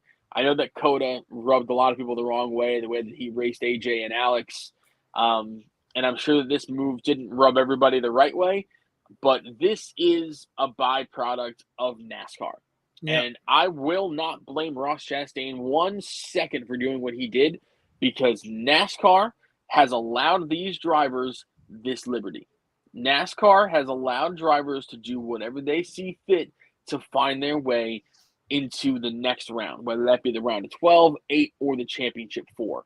Whatever you got to do, they police things a certain way. And whether they find something dirty or illegal, that is entirely up to them and them alone. But what Ross did, just like Dalton said, that was the cleanest move he could have done. He could have easily gone down in the corner, wrecked the shit out of Chase Briscoe if he really wanted to. But the man did something that nobody thought not only would even happen, but thought would even be possible. I didn't even think it would be even possible. And he went and he showed everybody around the world that it is very much possible. And if you are 2 points down at Martinsville, that is the way that you can get those 2 points back. So bravo to him, man. Okay. With all that praise being said, I initially and still think that this was some of the most bullshit I've ever seen on a racetrack. I'm sorry. It was entertaining. It was the WWE moment that NASCAR has been waiting for the last 20 years. Whatever. I don't care. I thought it was horseshit. I thought it was a stupid move. I thought it was dangerous. And I think, and I will always think, and people have, cussed me out on Reddit, Twitter, Facebook, whatever about what I'm about to say. It takes away integrity of oval racing in America. You can't tell me otherwise. I'm sorry. Now, maybe I'm one of these guys that have been thinking traditionalist all these years and have just finally been, open the curtain to see the little dude behind the computer on the Wizard of Oz. And that's the whole point of the last 20 years in the chase and all this stuff is to have just dumb entertainment moments like this. And maybe I'm at fault for thinking that, but me as a race fan, not a NASCAR fan, as a race fan, this is fucking embarrassing. This dude, went over the crossover gate, could have destroyed his car even more than he already did, littered the track with debris, could have done that to fans in the stands, and I don't feel like that's safe. This man's head has to be jello now. I don't know if he's got concussion-like symptoms and he's going to stay in the race car, because why wouldn't you to win a championship? Because his head did this multiple, probably 30, 40, 50 times in the 8 seconds that it took to get into turn 3 and out of turn 4. I don't like any of that. I don't like the fact that if the 6 and the 11 were 0.1 seconds further behind Christopher Bell, he would have rear-ended the 6 car at probably 130 mile an hour when the 6 was only doing about 110, 115. I don't like any of that. I think it's all a joke. I think it's all unsafe. And I think the fact that this unprecedented move happened is great for the press for the sport. It's great to get people in, but I think that it is probably the dumbest thing I've ever seen as far as just throwing a Hail Mary, because it was so dangerous. And I find it akin to running straight through the S's at Coda and gaining 2 seconds. Because he gained 2 seconds doing something that's not in good faith in an integral part of racing anywhere, or especially at Martinsville, where you only have one line and that's the bottom line. He ruined what I thought was going to be one of the best finishes that we've seen in Martinsville in years. Because if you look at the laps leading up to that, the 20 book going through the field, the 14 staying out for a little bit on no tires, the 41 getting dumped by the field, not being able to block the whole guys. the 5 and the 11 battling, the 6 battling up through the field and bumping and running, switching places every other corner. It was amazing. It was astonishing to watch. And it all got ripped apart by this one jackass who did a really unsafe move and drove 2 seconds faster, 20 mile an hour faster around the fucking outside of the wall. It's not that he did something that's unprecedented, that it was cool to me. It just, what's the point of me watching a 499 lap race? What's the point of me working a 499 lap race only to have lap 500 be decided by some fucking bullshit? And what does that mean going forward for Martinsville? What does that mean going forward at Phoenix? Because it can happen at Phoenix too. I don't like it. Cool TV. I will hand you that. Ross Chastain made the coolest TV NASCAR's ever seen. I don't like any of it. That's Alex rants for today. I mean, good points, but I don't think you'll see that again. Honestly, like whether they make a rule about it or not, like I highly doubt people are going to do that ever again. Yeah, I feel like Ross is the only guy that would, do something like that. But I don't know. People fighting online, calling drivers names and shit, like crew chiefs and whatever, for having the opinion that that's not okay. I don't know. It doesn't sit well with me, because that to me makes me feel like the fans of the sport aren't fans of the sport in the nuanced way that I am. And I don't know how you can enjoy racing without the nuance, because you don't get this every single day. And this is what I'd say 60% of the fans are looking forward to when they drop the green flag every day. And you get people even coming to see the sport like this. How many are going to stick because they can't understand the nuance? Are we going to get like 3% of this popularity bus come watch Phoenix this weekend and then just wither away if they can even make it through the 312 laps because of the nuance? Like I don't know.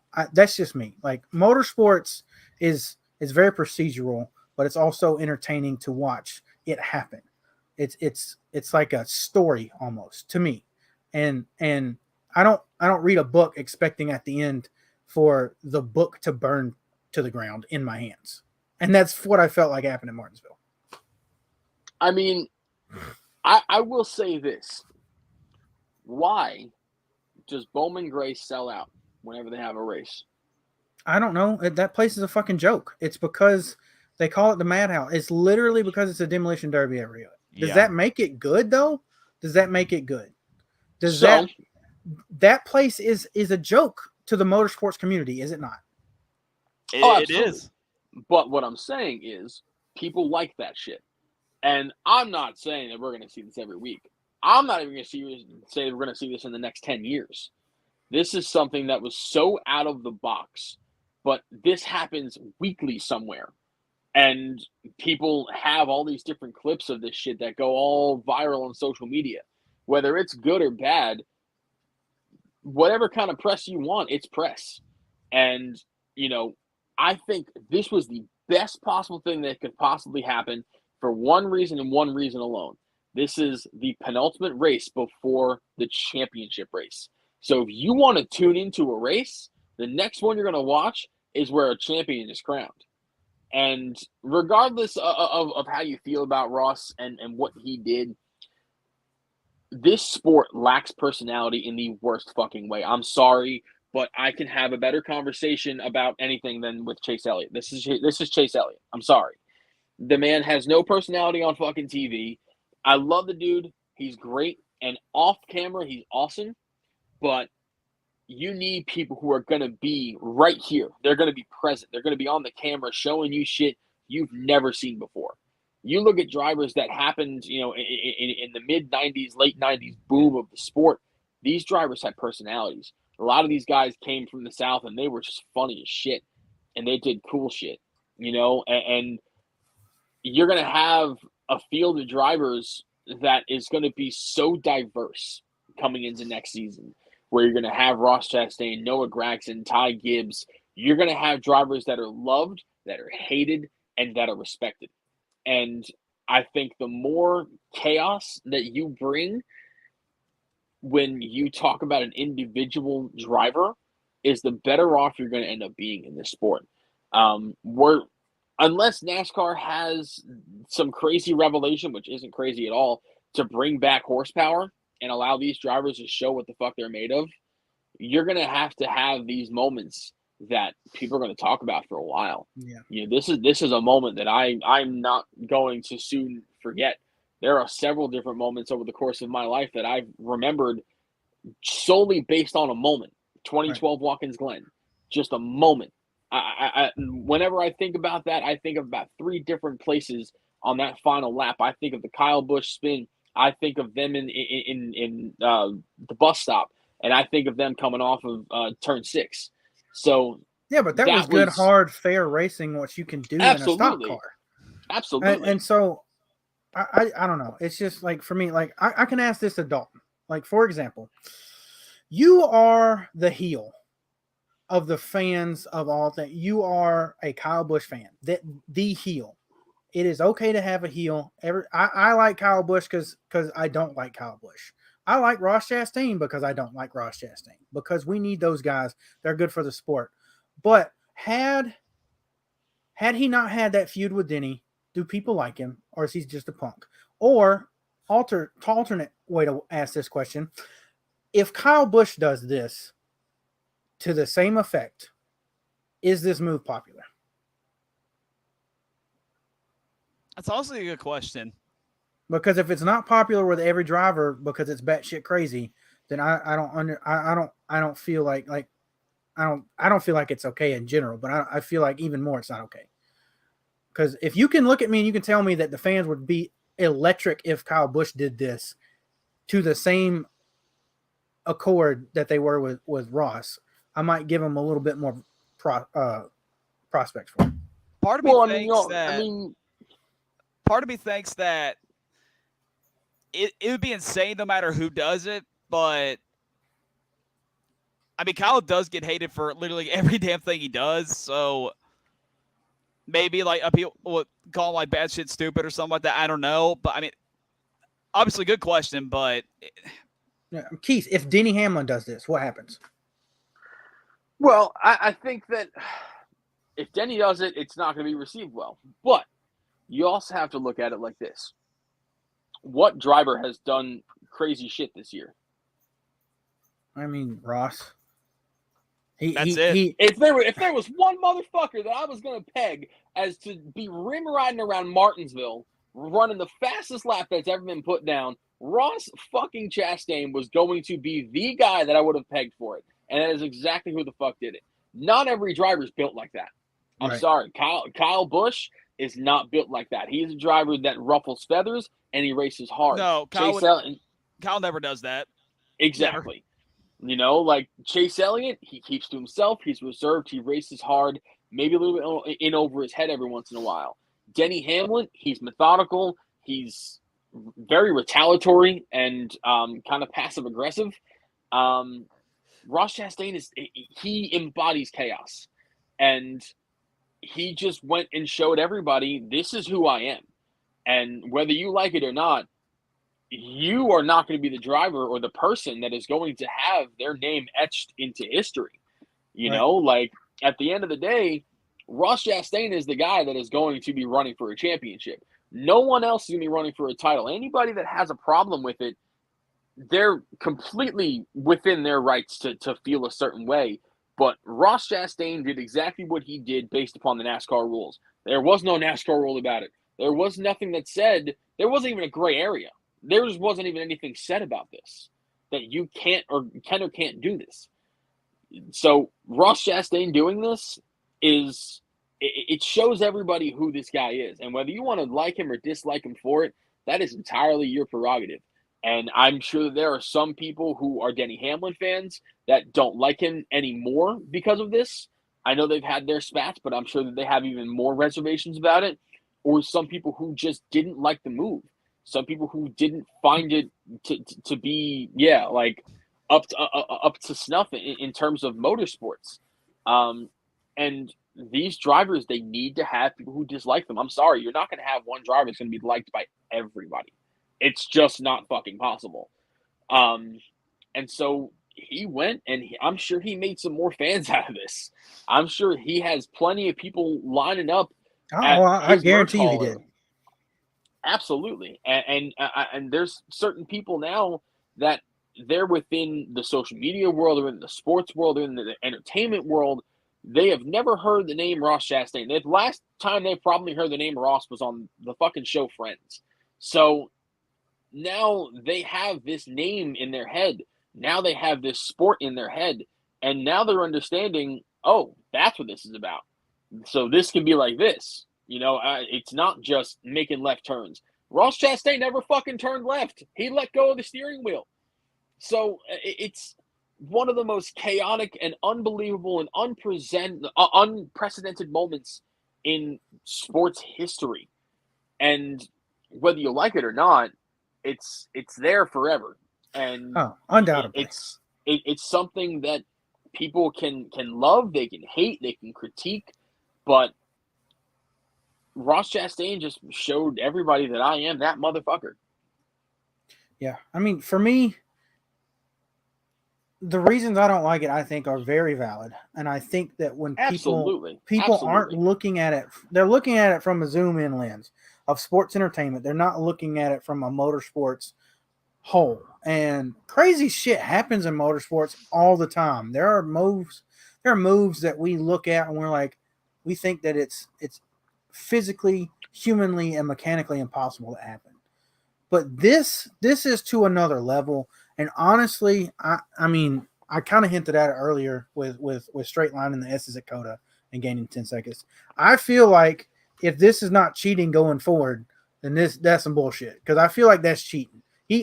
This man Mario Kart boosted himself away. He took the Formula E fan boost, whatever the hell that they've got, and he wall rode and basically took a shortcut by going the long way around. I don't know.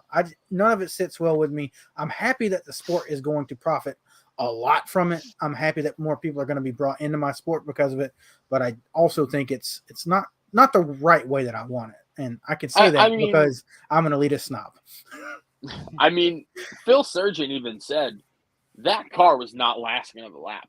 I mean, the way that these cars are built nowadays, that was the Hail Mary move. You couldn't have done this, like 10 laps to go. No. This was something that it was so last second. I think if somebody did this lap after lap after lap, that's where you had to be like, listen, get the fuck off the wall. You're being ridiculous. Part. Exactly. If this was something that gets done weekly, if this got done multiple times in a race, then you police it. But something that no one else has ever thought of. I mean, I can't say no one else. Kyle Larson thought of it, but no one else thought to do it in Martinsville. Darlington, you live on the wall. If you want to try the same thing at Homestead, go for it. If it happens this week at Phoenix, if somebody is 0.3 seconds off the leader and they send her into 3 with that banking, they can make it. I mean, we've seen one of the guys that follow us, that we follow, Nathan on Twitter, not our Nathan, but one of the other Nathan, super big RFK 17 Kansas fan. He posted a thread last night. We retweeted it about where this could work time based on iRacing. Obviously, iRacing is not real life. Phoenix works. It's 0.3 of a second faster to go that way. Not quite as fast as what Ross did at Martinsville. But if this happens this weekend, because it can work, what do you guys do? Do you guys think that's okay, Dalton? Oh man,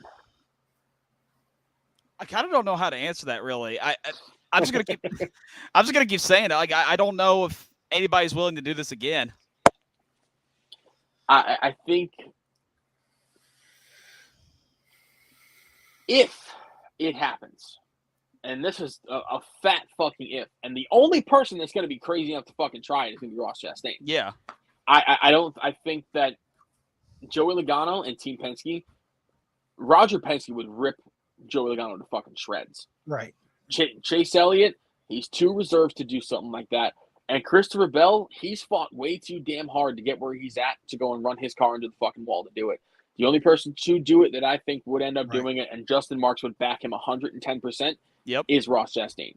I think if he were to try this and it works, give him the title.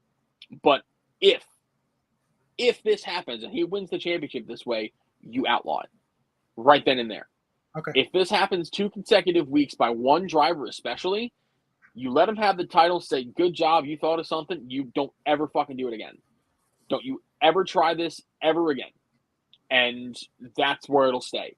It'll be vaulted. It'll be for everywhere to see as far as motorsports history is concerned. But he wins the title that way. You give him the title and you tell him don't ever do this again. Same thing with like the T-Rex car. Cool. You won yourself a Winston. Enjoy the winnings. Don't ever bring this car back here again. So that's kind of where I stand on it. I'll probably have my reservations for it in the moment. And I don't really know if I can look at that championship as not necessarily a legitimate championship, but a championship that I can really respect. But at the end of the day, if it works, it works. But if I'm NASCAR and that happens, you better make sure that never happens again, especially if you're going to have it for a championship. You got anything to add to that, Dalton? I think he was spot on there. Okay. All right. So we started this conversation earlier when we were talking about the Xfinity race. And you said that Ty Gibbs was your favorite driver coming into 2022. You were all in on the 54. What that number meant to you as a Kyle fan, the Monster Energy sponsorship, everything, you were just all in. I mean, he was too. He was all in going into turn 1 on the final lap. What do you have to say about that? So yeah, like what I was gonna say was like I was all in on Ty Gibbs like starting last year and into this year, and I regret it. And I know a lot of people are probably thinking, oh, it's just because he's taking the 18 car next year. While that might have a little bit to do with that, like it didn't bother me. You know, like when Kyle left JGR, basically just to put Ty in that 18 car, like I mean, it put like a bad taste in my mouth, but it still didn't bother me. Like I was still gonna pull for Ty. I mean, he's a damn good race car driver, and he will be. But, so I mean, I got to give him that. But this right here was just stupid. I mean, you called the Ross Chastain move stupid. This right here was 1,000 times worse. At least we took note this weekend that Ty has no respect for his teammates. Completely unbelievable that you're locked in. You have a shot to put another teammate of yours in the championship 4 because you got 3 junior motorsports cars in the championship 4. Right. Dude, and you're like outnumbered here already. You got an opportunity to put your teammate in there, and you dump his ass. And of course, Ty was like, oh well, I didn't mean to wreck him. Bull fucking shit. Look, your front bumper is absolutely caved in, and you still got out, celebrated like a madman, compared yourself to Jesus. Like you had no remorse. Like you know what you did. You 100% meant to wreck him into the wall. That's just not right.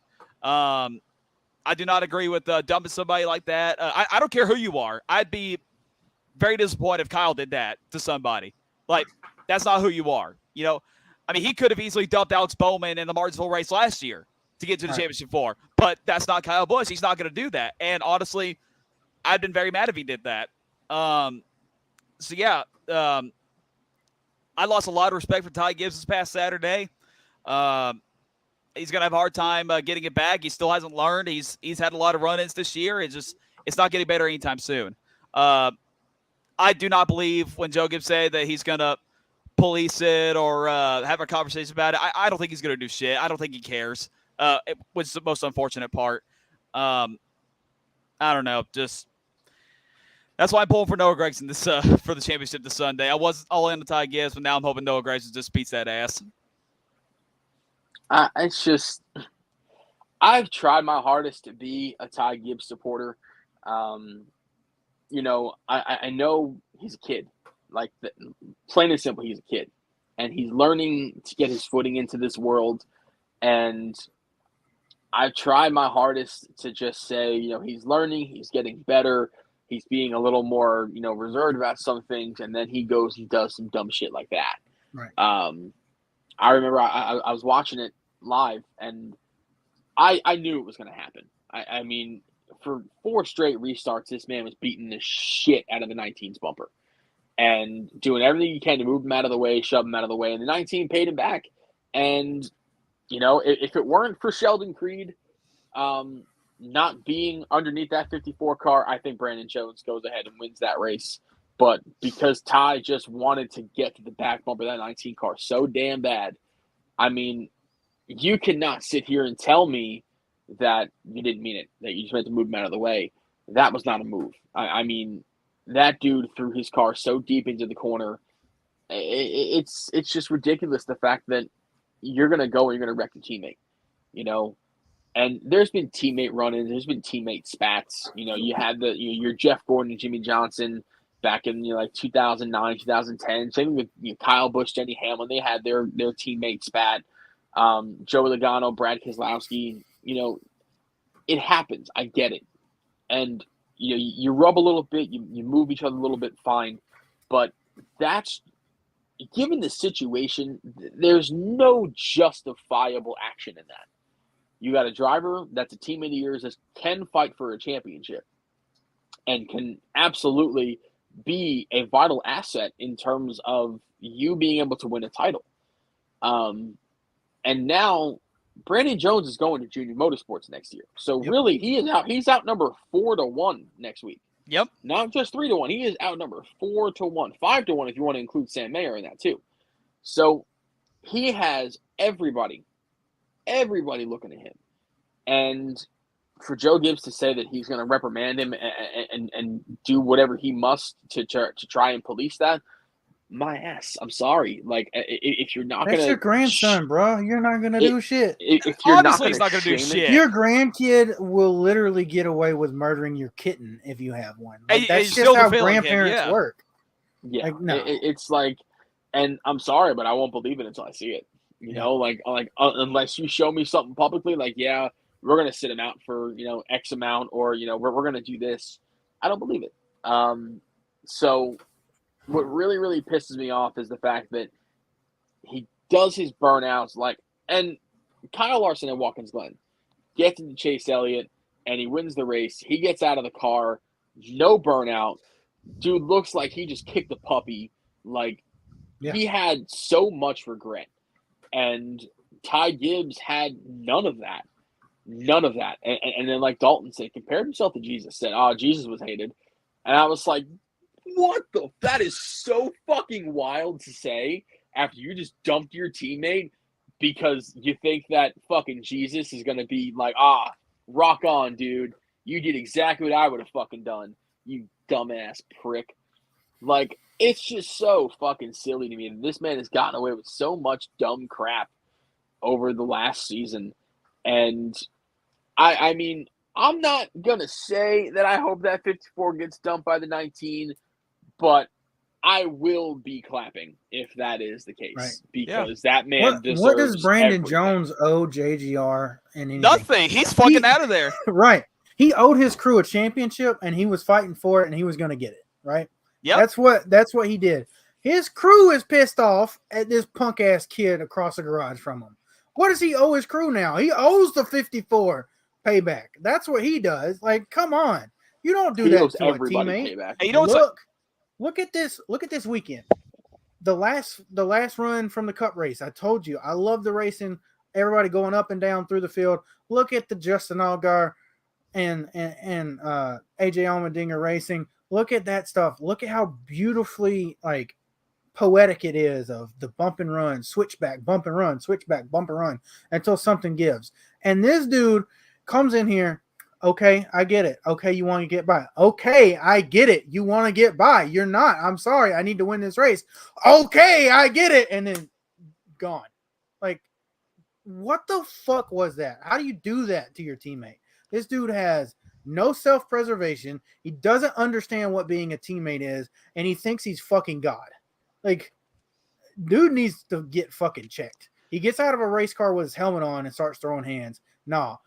Somebody send Austin Hill after this motherfucker. Oh my God. The moment he does that, he'll definitely learn. I think that's the only way he's gonna learn is fuck up with Austin Hill and then you'll find out. But you know what the sad part about this whole thing is? I thought this was going to be the big storyline of the weekend. You know what the sad part about this whole thing is? Brandon Jones ain't gonna do shit.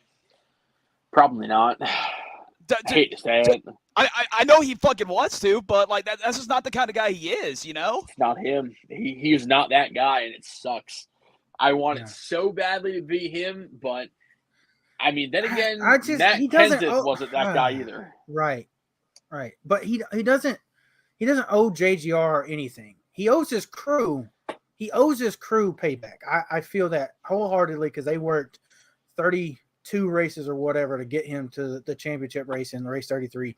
And he was this close to getting there. He had that. That was his race to lose, and Ty Gibbs lost it for him.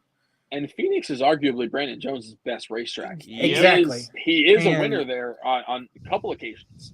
The only thing that I could say that JGR gets out of this by not having two guys in the championship for is to have two guys walk out of the door with an Xfinity championship year after year. Because Brandon Jones would have, and probably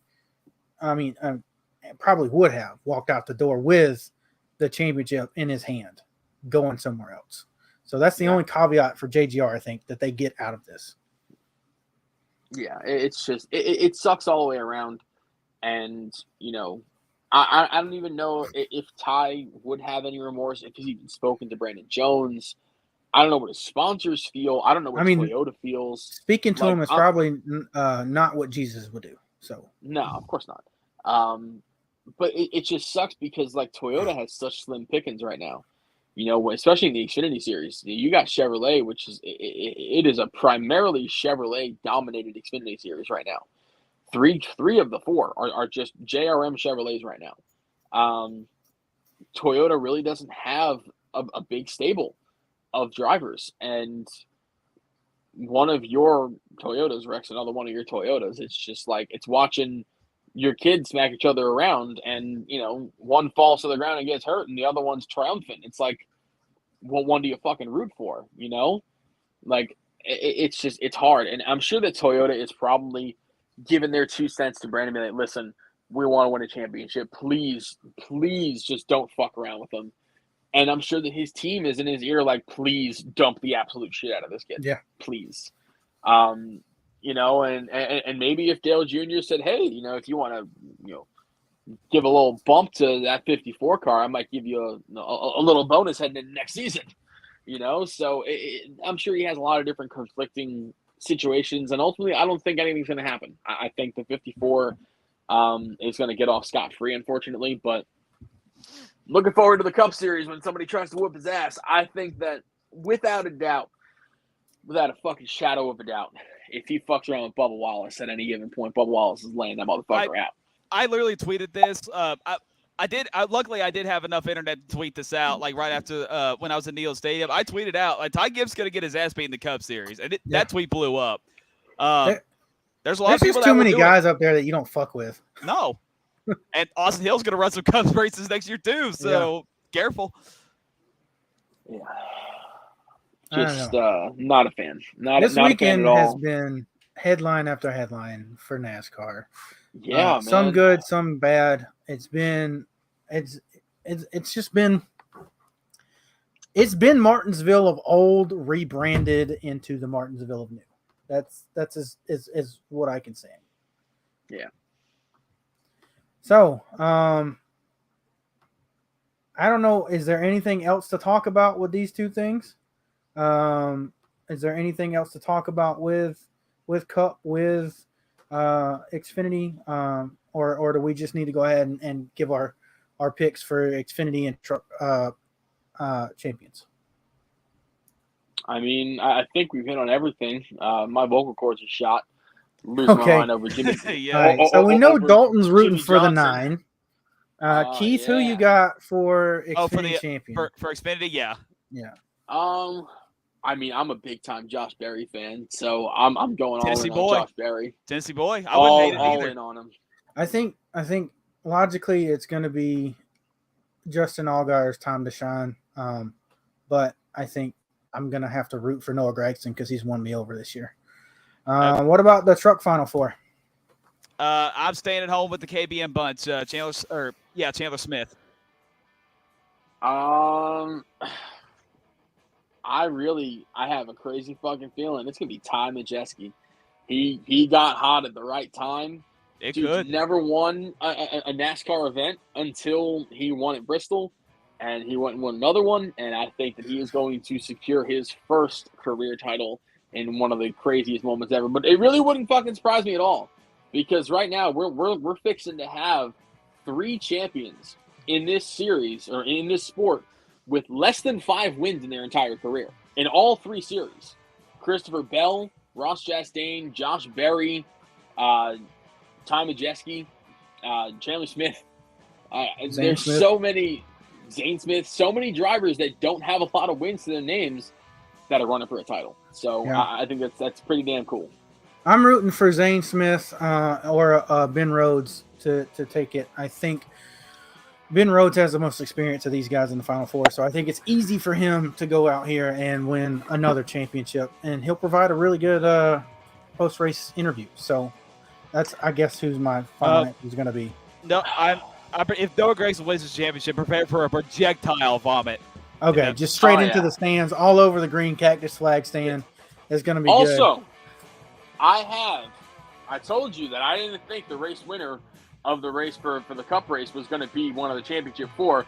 Technically, I think that it will be one of the Championship 4. I think Kyle Larson wins the race, and I think he's going to win the Owners' Championship. The first time split decision championship. I fucking feel it. I think he's finally figured out how this car's operating. He won at Homestead. He finished second in Martinsville. And I think he's going to go back-to-back in season finales and win himself an Otis title. And my heart says Chase Elliott, man. So I'm sticking with the 9 team. I think it might be Joey, but I hope Chase pulls it out, man. Yeah. Well, it should be a good championship weekend in Phoenix. It's the most buzz I've had since they announced it in 2020 being at Phoenix. I think this is the most buzz I've had for this race. I hope that's the same for you. Join us again next week with Dalton Good. We have the Rowdy Roundup starting around 7:30 next week, going till whenever people want to shut up talking about the Rowdy empire that was at JGR. Dalton, I'm sure you're going to lead some very good conversation about what was, what could have been, what should have been, and the fall out with JGR, as well as your thoughts on RCR and stuff. Be looking for Jared Bakaisa to be coming back. He's going to be jumping on at the rear end of the show to help host. And, of course, Colton Cranmore will be back next week as well. Go check out Dalton Good. And he's not doing any more Rowdy reactions this year. Actually, no, I am. Oh, you are? You're doing this weekend. Weekend. This is the season finale of Rowdy Reactions this Sunday. Plan on going live at 3 Eastern, 2 Central. Not only for the championship race, but for the last ever 18 M&M's race. And also, yours is going to be on the card for this Sunday's race. He is. Due to the picture that you'll see when the outro music plays is the picture that's on Kyle Busch's car. And go ahead and check Dalton Good out on Twitter, as well as his podcast with his guys over on Left Turn Cult. They do shows every Monday night at 10 p.m. So they provide 2 to 3 hours of great entertainment. Go watch that every Monday. Go check us out on Twitter, Facebook, Instagram, at FanFuel MSM, capital F, capital MSM, and as always at fanfuelmotorsport.com.